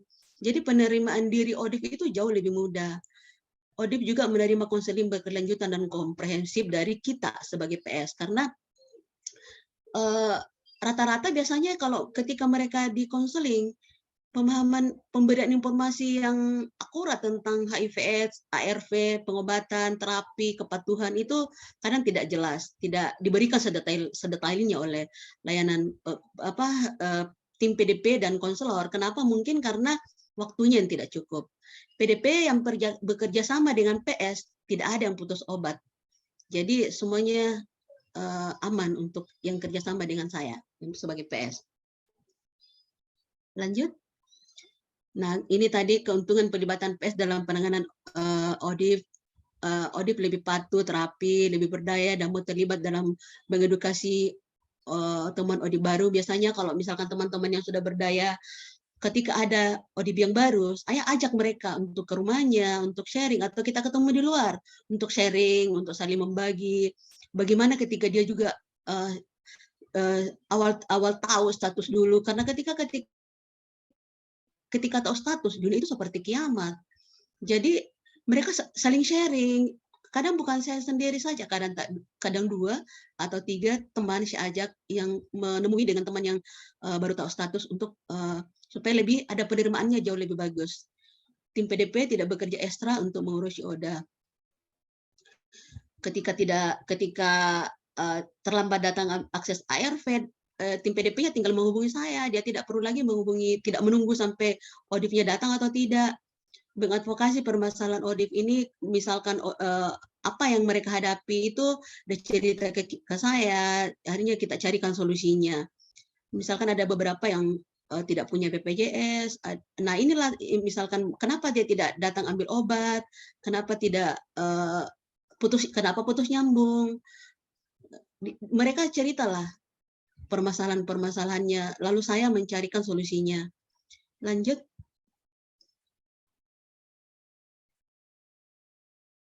Nah, membangun jejaring dengan tenaga medis dan Pemkab. Koordinasi dengan direktur rumah sakit dan kepala puskesmas penyebab ODIF tidak patuh terapi. Nah, itu tadi yang mendengarkan keluhan-keluhan mereka. Nah, yang akses di layanan rumah sakit itu rata-rata mereka mengeluh karena birokrasinya yang terlalu panjang. Jadi saya datang menemui koordinasi dengan direktur rumah sakit. Saya sampaikan ada beberapa teman-teman ODIF itu tidak patuh ambil obat ARV-nya karena kondisinya setiap bulan mereka selalu akses, ambil nomor antrian, ambil rujukan di rumah sakit, di puskesmas sebelum datang di rumah sakit. ODIF-nya juga tidak mau akses ARV di puskesmas layanan yang terdekat dari rumahnya karena alasan privasi. Nah, untuk ini akhirnya direktur rumah sakit itu memberikan kemudahan. Nah, koordinasi dengan tim PDP penyebab ODA ini sama juga yang tinggal di pelosok. Kenapa mereka itu tidak akses setiap bulannya, kadang 2 bulan baru datang, kadang 3 bulan baru datang, tergantung dari mereka punya duit atau tidak baru datang. Karena ada yang sampai 500.000 untuk pulang pergi hanya untuk akses obat.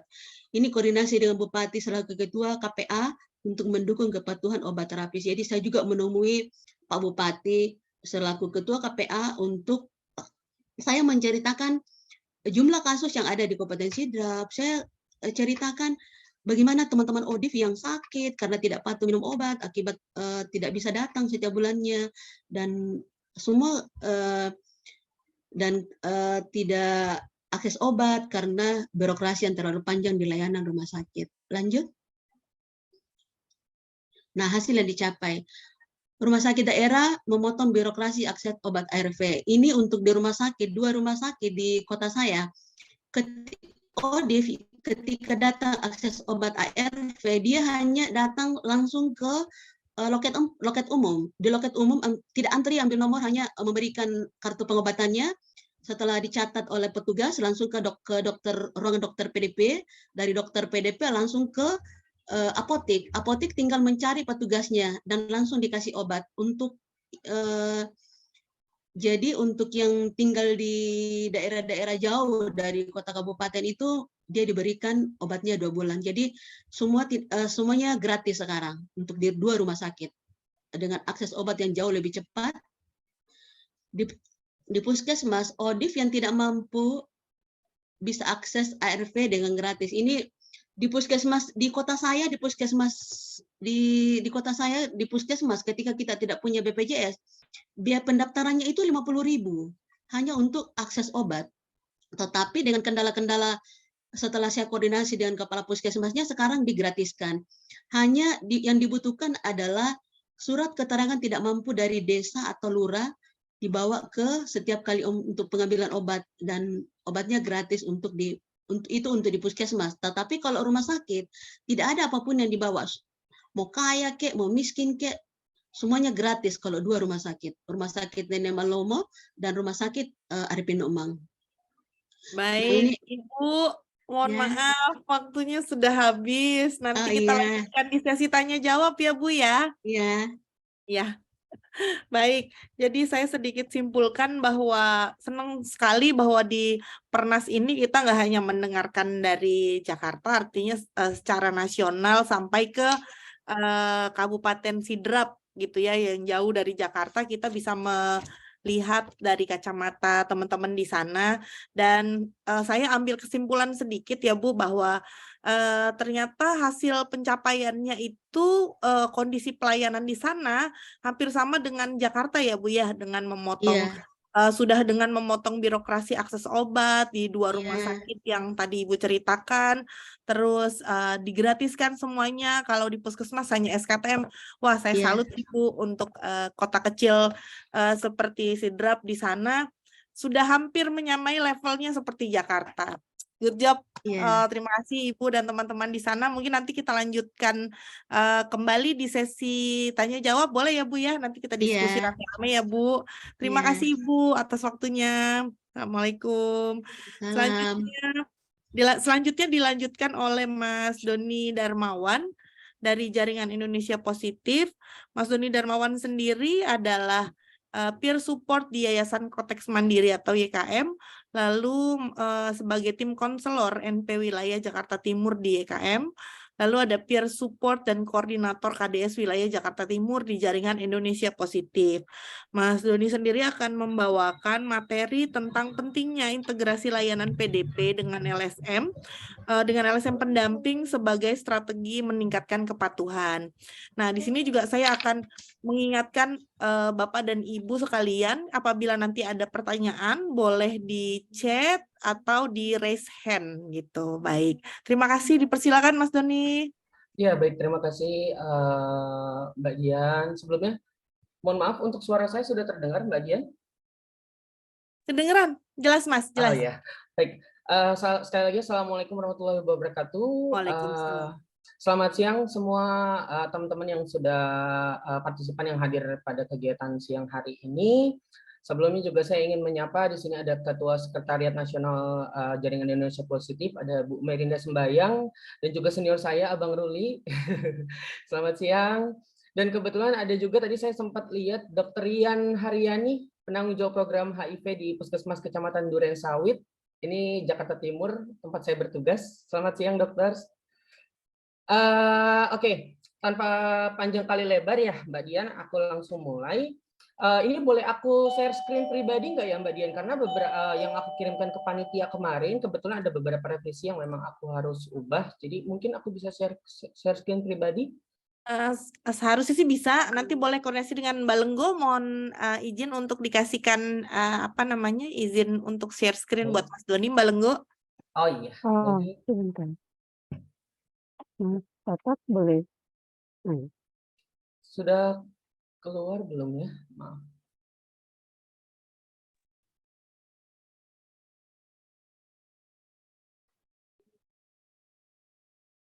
Ya, sudah terlihat belum ya? Mohon maaf teman-teman. Belum, Mbak Dian. Mas. Belum, Mas, belum. Nah, ya, Sudah. ya. Sudah ya. Sekarang Baik. di slide show-nya. Silakan. Baik. Ya, terima kasih. Baik, untuk presentasi saya kali ini mungkin bukan masalah baru ya, teman-teman tadi juga sudah bahas, baik dari Bang Ruli, Bu Mei, ada Kak Santi ya. Dan ini memang kepatuhan masih menjadi masalah yang terus bergulir hingga saat ini.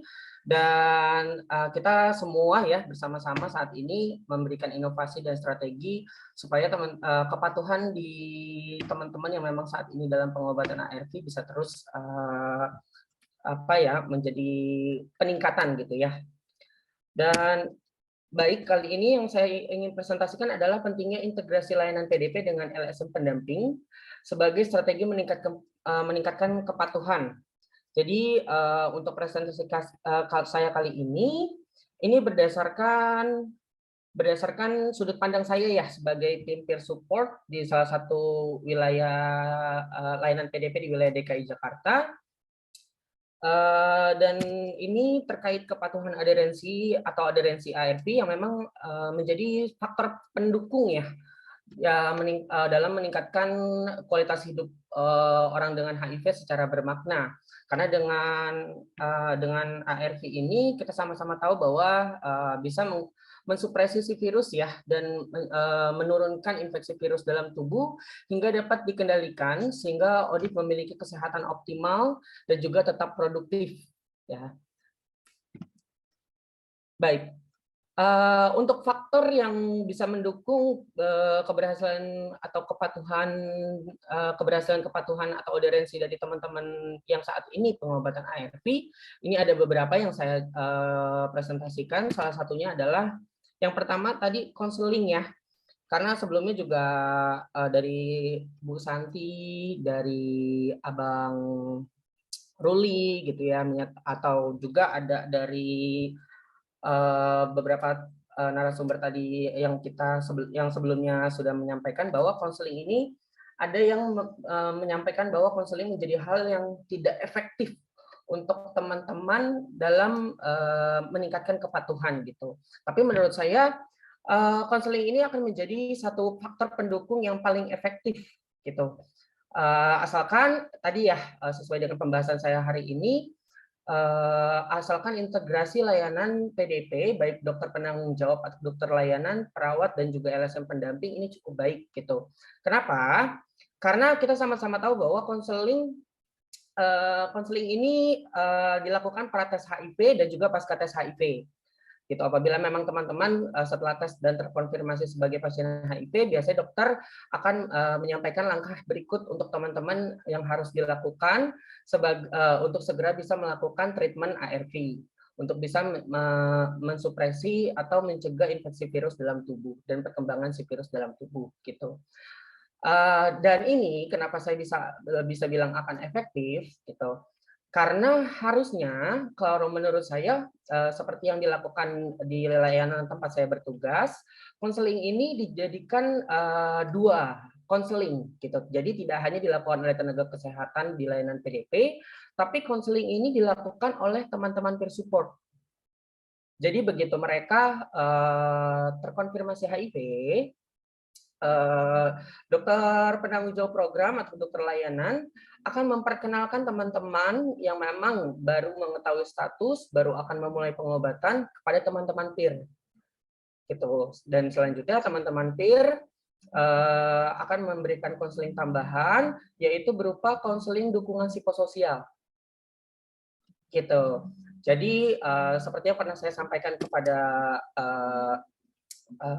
teman-teman, bahwa secara literasi atau literatur memang dokter memiliki tanggung jawab ya kepada teman-teman yang memang terinfeksi HIV untuk segera memberikan pengobatan gitu. Tapi karena tim peer ini kan biasanya dari komunitas ya, dari memang teman-teman yang peduli atau teman-teman yang memiliki latar belakang yang sama.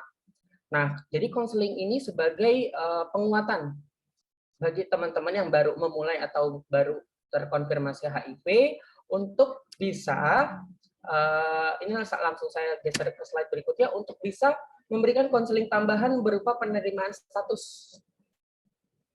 Nah, di sini karena mungkin tadi ya teman-teman ini dari komunitas dan mungkin memiliki latar belakang yang sama sebagai orang yang hidup dengan HIV, jadi self stigma yang dialami oleh teman-teman yang baru terkonfirmasi HIV ini sedikit memudar gitu, karena biasanya kan teman-teman yang baru terkonfirmasi ini merasa dirinya memberikan substigma seperti hidupnya sudah tidak lama lagi, tidak akan produktif, bagaimana saya bisa berkeluarga dan sebagainya. Nah, dengan dukungan teman-teman peer ini akhirnya memberikan penguatan untuk bisa menerima statusnya. Gitu. Dan akhirnya teman-teman peer pun mengarahkan untuk segera memberikan penguatan untuk teman-teman melakukan pengobatan ARV seperti itu. Dan juga di sini salah satu yang menarik tadi juga sebelumnya sudah dibahas ya teman-teman, karena peran peer support sedemikian banyaknya, akhirnya integrasi layanan PDP dengan LSM pendamping menjadi satu hal yang memang tidak bisa tidak bisa dipungkiri penting ya. Kenapa? Karena dengan sekian banyak, akhirnya layanan PDP memasukkan teman-teman peer sebagai tim. Gitu. Ini biasanya dilakukan di layanan tempat saya bekerja, di mana memang saya sebagai peer atau peer support atau dari teman-teman komunitas diikutsertakan dari sejak awal oleh layanan PDP-nya. Gitu. Jadi segala macam dari teman-teman mulai dari melakukan tes, teman-teman terkonfirmasi, teman-teman akan memulai pengobatan, itu dokter layanan di PDP HIV tempat saya bertugas, yaitu Puskesmas Kecamatan Durensawit, selalu memperkenalkan bahwa di sini juga ada petugas LSM pendamping, yang mana adalah satu kesatuan dari tim layanan PDP. Seperti itu. Dan hal inilah yang menjadikan teman-teman ini setiap kali ya ada informasi, ada edukasi dan juga hal lainnya terkait pasien atau klien dari orang dengan HIV itu akan diberikan kontak saya, gitu. Dan yang menariknya lagi untuk bisa meningkatkan kepatuhan, di sini kita sama-sama tahu ya bahwa dari sekian banyak tugas peran pendamping sebaya, baik dari memberikan dukungan penerimaan status, melakukan notifikasi pasangan, edukasi HIV, gitu. Nah, tadi sudah disinggung oleh senior saya sebelumnya, Bang Ruli, bahwa peer support juga bisa melakukan penelusuran, gitu. Penelusuran ini bisa melalui WhatsApp, bisa melalui telepon, ya, bisa langsung kunjungan home visit juga, dan juga untuk teman-teman peer support bisa melakukan monitoring. Nah, yang saya lakukan monitoring ini untuk kepatuhan teman-teman ya. Jadi seperti mungkin teman-teman mengetahui namanya Ihtisar Keperawatan, yang dimana di sana tertera tanggal kunjungan teman-teman datang, kapan rencana kunjungan lagi. Nah, sebagai monitoringnya, gitu, di sini saya sebagai peer support di layanan PDP, saya membuat Google Sheet, yang mana saya bisa sharing kepada dokter penanggung jawab di layanan PDP, dan juga RR, serta teman-teman perawat PDP, untuk bisa mengakses kembali, sehingga teman-teman yang memang rencana kunjungannya di tanggal sekian itu bisa dilihat di sini. Dan begitu sudah di tanggalnya, akhirnya karena teman-teman tadi ya, teman-teman yang pengobatan ARV dikenalkan kepada peer support, akhirnya peer support akan memberikan reminder pada teman-teman bahwa tanggal ini sudah harusnya teman-teman melakukan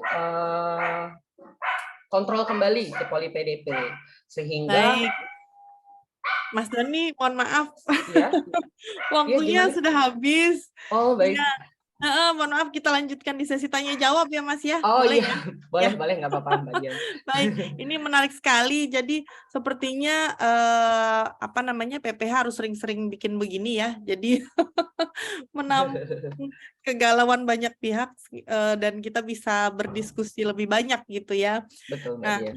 baik. Jadi untuk yang ada pertanyaan di chat itu ya mungkin boleh dijawab oleh beberapa pembicara langsung untuk mengefektifkan waktu gitu ya. Sementara untuk yang raise hand, mungkin di sini tadi pertama saya lihat ada Mas Adi Nugroho dari UNAIDS. Dipersilakan Mas Adi, mungkin agak dipersingkat supaya kita bisa, karena waktunya hanya tinggal 10 menit aja gitu ya. Mungkin dipersilakan buat Mas Adi Nugroho, kemudian ada Mas Juan Lubis, dipersilakan setelah Mas Adi. Silakan Mas. Oke, tapi ada suara bocor ya kayaknya tadi. Ya, kasih Mbak. Saya pertanyaan cepat aja buat idola saya nih Kak Mei untuk presentasinya. Kak Mei, secara konsep untuk sehati tentunya sangat sangat bagus yang pembelajaran yang dibagikan. Coba dan melihat ini pada setting Jakarta, pertanyaan saya yang kebetulan mendapat support gitu ya dari berbagai dari dukungan. Nah, dalam konteks di mana setting yang sumber dayanya tidak sebesar yang ada di Jakarta saat ini, kira-kira apakah metode dari pendekatan dari sehati ini juga bisa diaplikasikan dan berdasarkan sumber daya yang ada di daerah lain misalnya, dan mungkin bagaimana kira-kira untuk pembelajarannya bisa dilakukan. Nah, kalau boleh yang kedua untuk Bu Henning, boleh ya Mbak Dian satu lagi. Bu Henning, scoping review-nya sangat menarik sekali. Pertanyaan saya adalah implikasi ke sektor praktisnya dari studi yang scoping review, temuan di scoping review ini apakah gitu? Karena kalau dilihat kan gap-nya memang publikasi dari topik-topik ini kan masih sangat sedikit gitu. Ada gap riset yang sangat besar. Nah, apakah mungkin bisa dilakukan scoping yang sama dengan memasukkan gerai literatur, terutama dari laporan-laporan yang mungkin seperti dilakukan oleh Sehati ataupun teman-teman lain. Tapi sejauh ini aplikasi praktis yang didapatkan Bu Henning mungkin bisa jadi wawasan kita. Makasih Mbak Dian. Baik, terima kasih juga Mas Adi. Mungkin langsung dijawab oleh Mbak Mei dan Mbak Henning. Silakan. Ya, terima kasih Mas Adi untuk pertanyaannya. Ya, tentu ya Mas Adi, kalau misalnya sudah ada praktik baik yang kita gagasi di tahun 2019 hingga kini, harapan saya sebenarnya bisa direplikasi di tempat lain.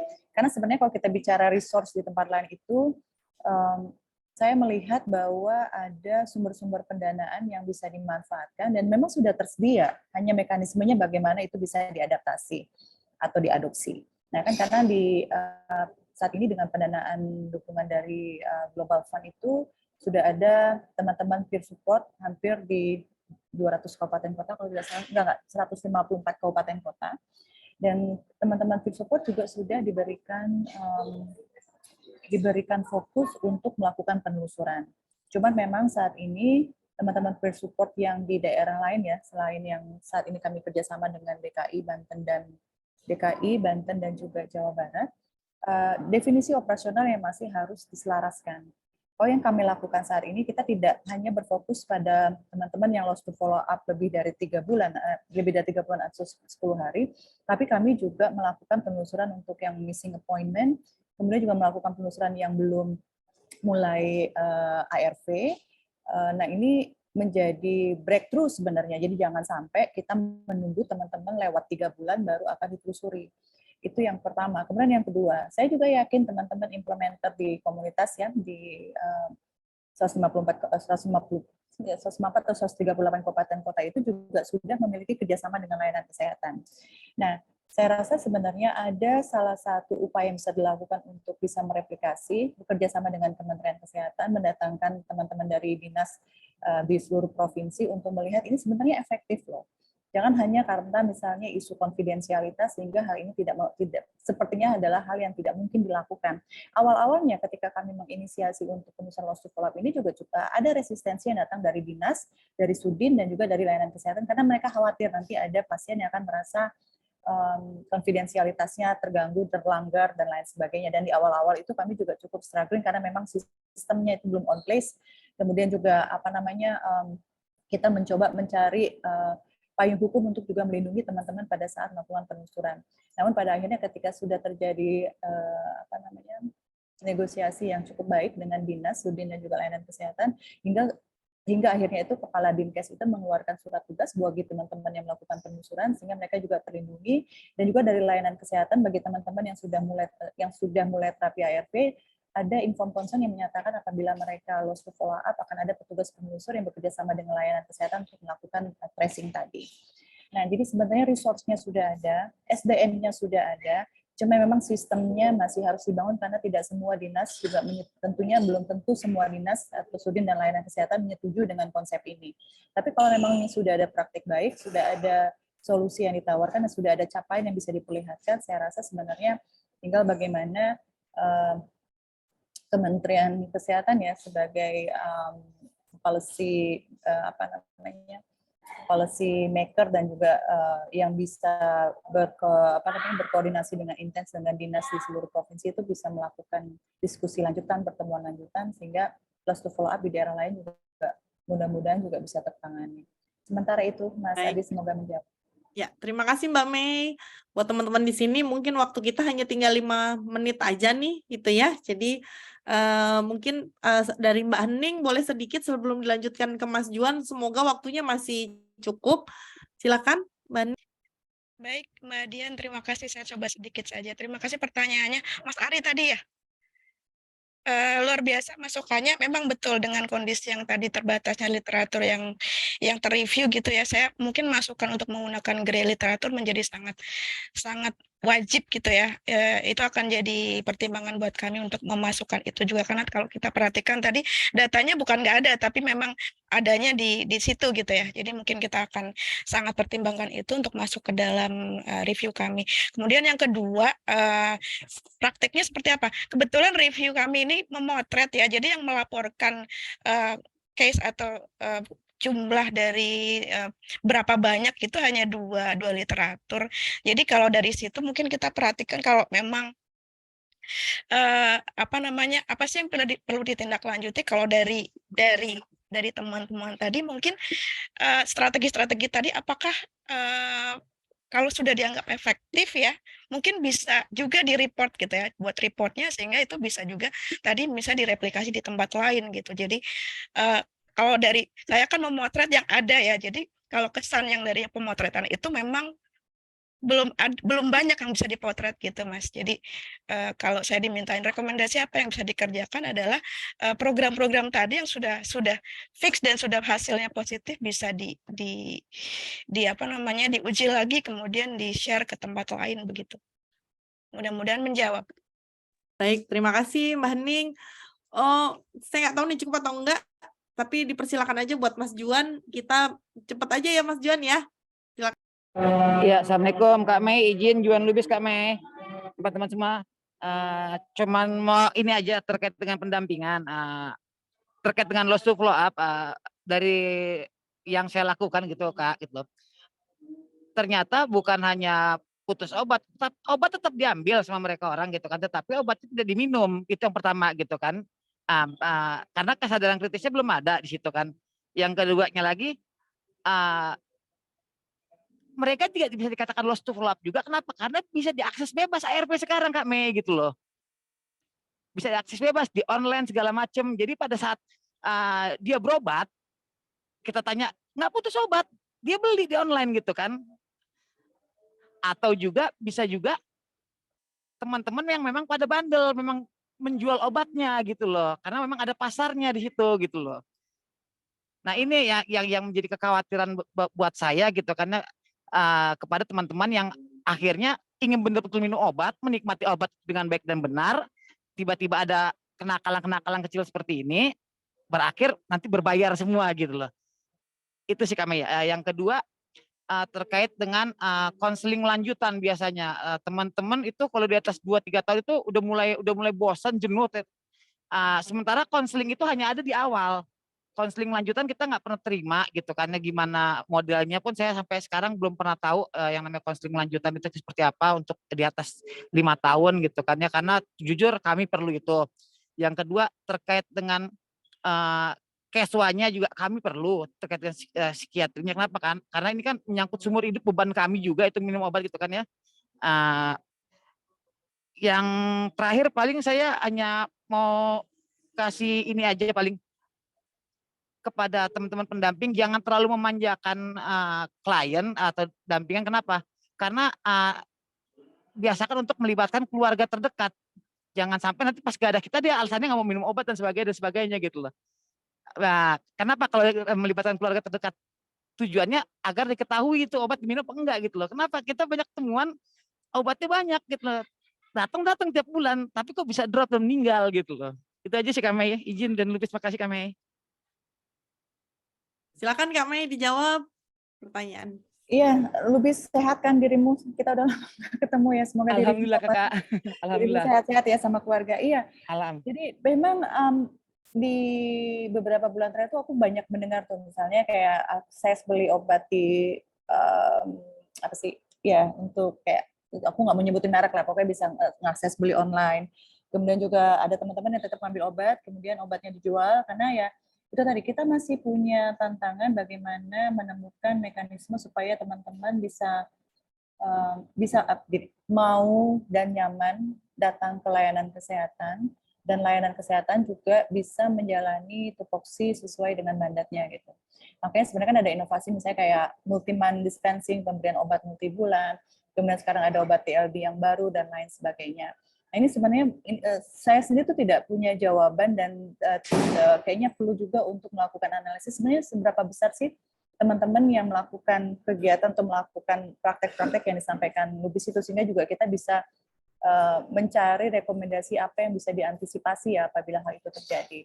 Nah, karena memang kalau misalnya sekarang dengan situasi yang sudah ada obat PrEP, obat ARV itu udah saya juga suka melihat ya ada di Tokopedia atau di beberapa belanja online lainnya. Itu bagaimana dari pemerintah bisa melakukan fungsi pengawasan, itu satu. Dan bagaimana teman-teman komunitas juga ikut berkontribusi untuk melakukan fungsi pengawasan dan juga memberikan edukasi buat teman-teman gitu. Karena begini, ketika teman-teman berpikir untuk membeli secara online setiap bulan misalnya,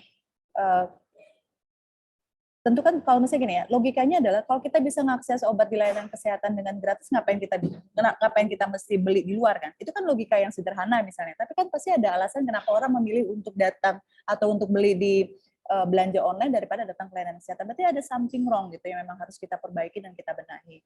Nah, itu makanya saya sangat berharap itu kita sebagai komunitas juga ikut membantu pemerintah, layanan kesehatan untuk mencari atau bagaimana supaya kualitas dari layanan kesehatan itu jauh lebih baik, teman-teman lebih aman, lebih nyaman, tidak terstigma, tidak terdiskriminasi.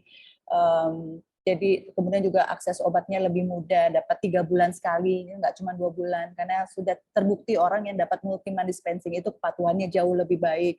Nah itu kan hal-hal praktek yang sebenarnya sudah ada best practices-nya malah ya, it's not only good practices yang sudah ada, kenapa nggak diimplementasiin? Itu makanya kita sebagai komunitas harus terus bersuara, harus tetap kasih feedback, kemudian juga dengan sebaya kita tetap memberikan edukasi, ngapain sih misalnya, ya kalaupun ada yang jual itu mungkin ya kita bilang misalnya quote and quote oknum lah, tapi memang kalau memang itu terjadi itu yang perlu kita lakukan analisis lanjutan. Jadi sementara dari saya itu karena memang tidak punya jawaban yang paling tepat, karena kalau misalnya mau ngasih suggestion atau usulan itu kami perlu melakukan analisis dan bagaimana hasilnya dari hasil analisis itu bisa memberikan rekomendasi untuk antisipasi isu-isu yang disampaikan sama Lubis tadi. Thank you ya Lubis. Iya Kak, soalnya sampai ada salesnya itu Kak. Aku tahu. Sales obatnya. Ya dia nge-WA aku juga, kalau mau beli tinggal beli ke dia, banyak itu. Baik, terima kasih Lubis, sehat ya. Semoga sehat terus dan terima kasih Mbak Mei. Baik, sepertinya LTFU tuh banyak banget ya yang pengen diskusi hari ini. Di kolom chat juga penuh, antusias dan semuanya peserta antusias. Sayangnya memang waktu yang kurang banyak sepertinya. Jadi mungkin Atmajaya mungkin akan lebih sering-sering lagi kita mengadakan forum seperti ini. Baik, sedikit kesimpulan dari saya bahwa lagi-lagi kesimpulan bisa saya ambil adalah di sini kita harus memanfaatkan strategi dan inovasi serta fungsi pengawasan. Fungsi pengawasan itu tidak hanya dari layanan saja, tapi dari semua pihak. Yang paling penting buat saya. Jadi memanfaatkan kecanggihan teknologi mungkin bisa jadi salah satu strategi karena sekarang udah ada WA, udah ada Telegram, udah ada macam-macam gitu ya. Kita manfaatkan karena sekarang semua orang bergantung pada kecanggihan teknologi gitu sih menurut saya. Sedikit kesimpulan dari pembicara-pembicara yang hebat-hebat siang ini. Terima kasih atas waktunya semuanya, Bapak Ibu, terima kasih, salam sehat buat semuanya, semoga apa yang kita peroleh siang ini bisa menjadi berkah buat orang banyak. Begitu. Terima kasih, wassalamualaikum warahmatullahi wabarakatuh, salam sejahtera buat semuanya dan kita kembali ke main room.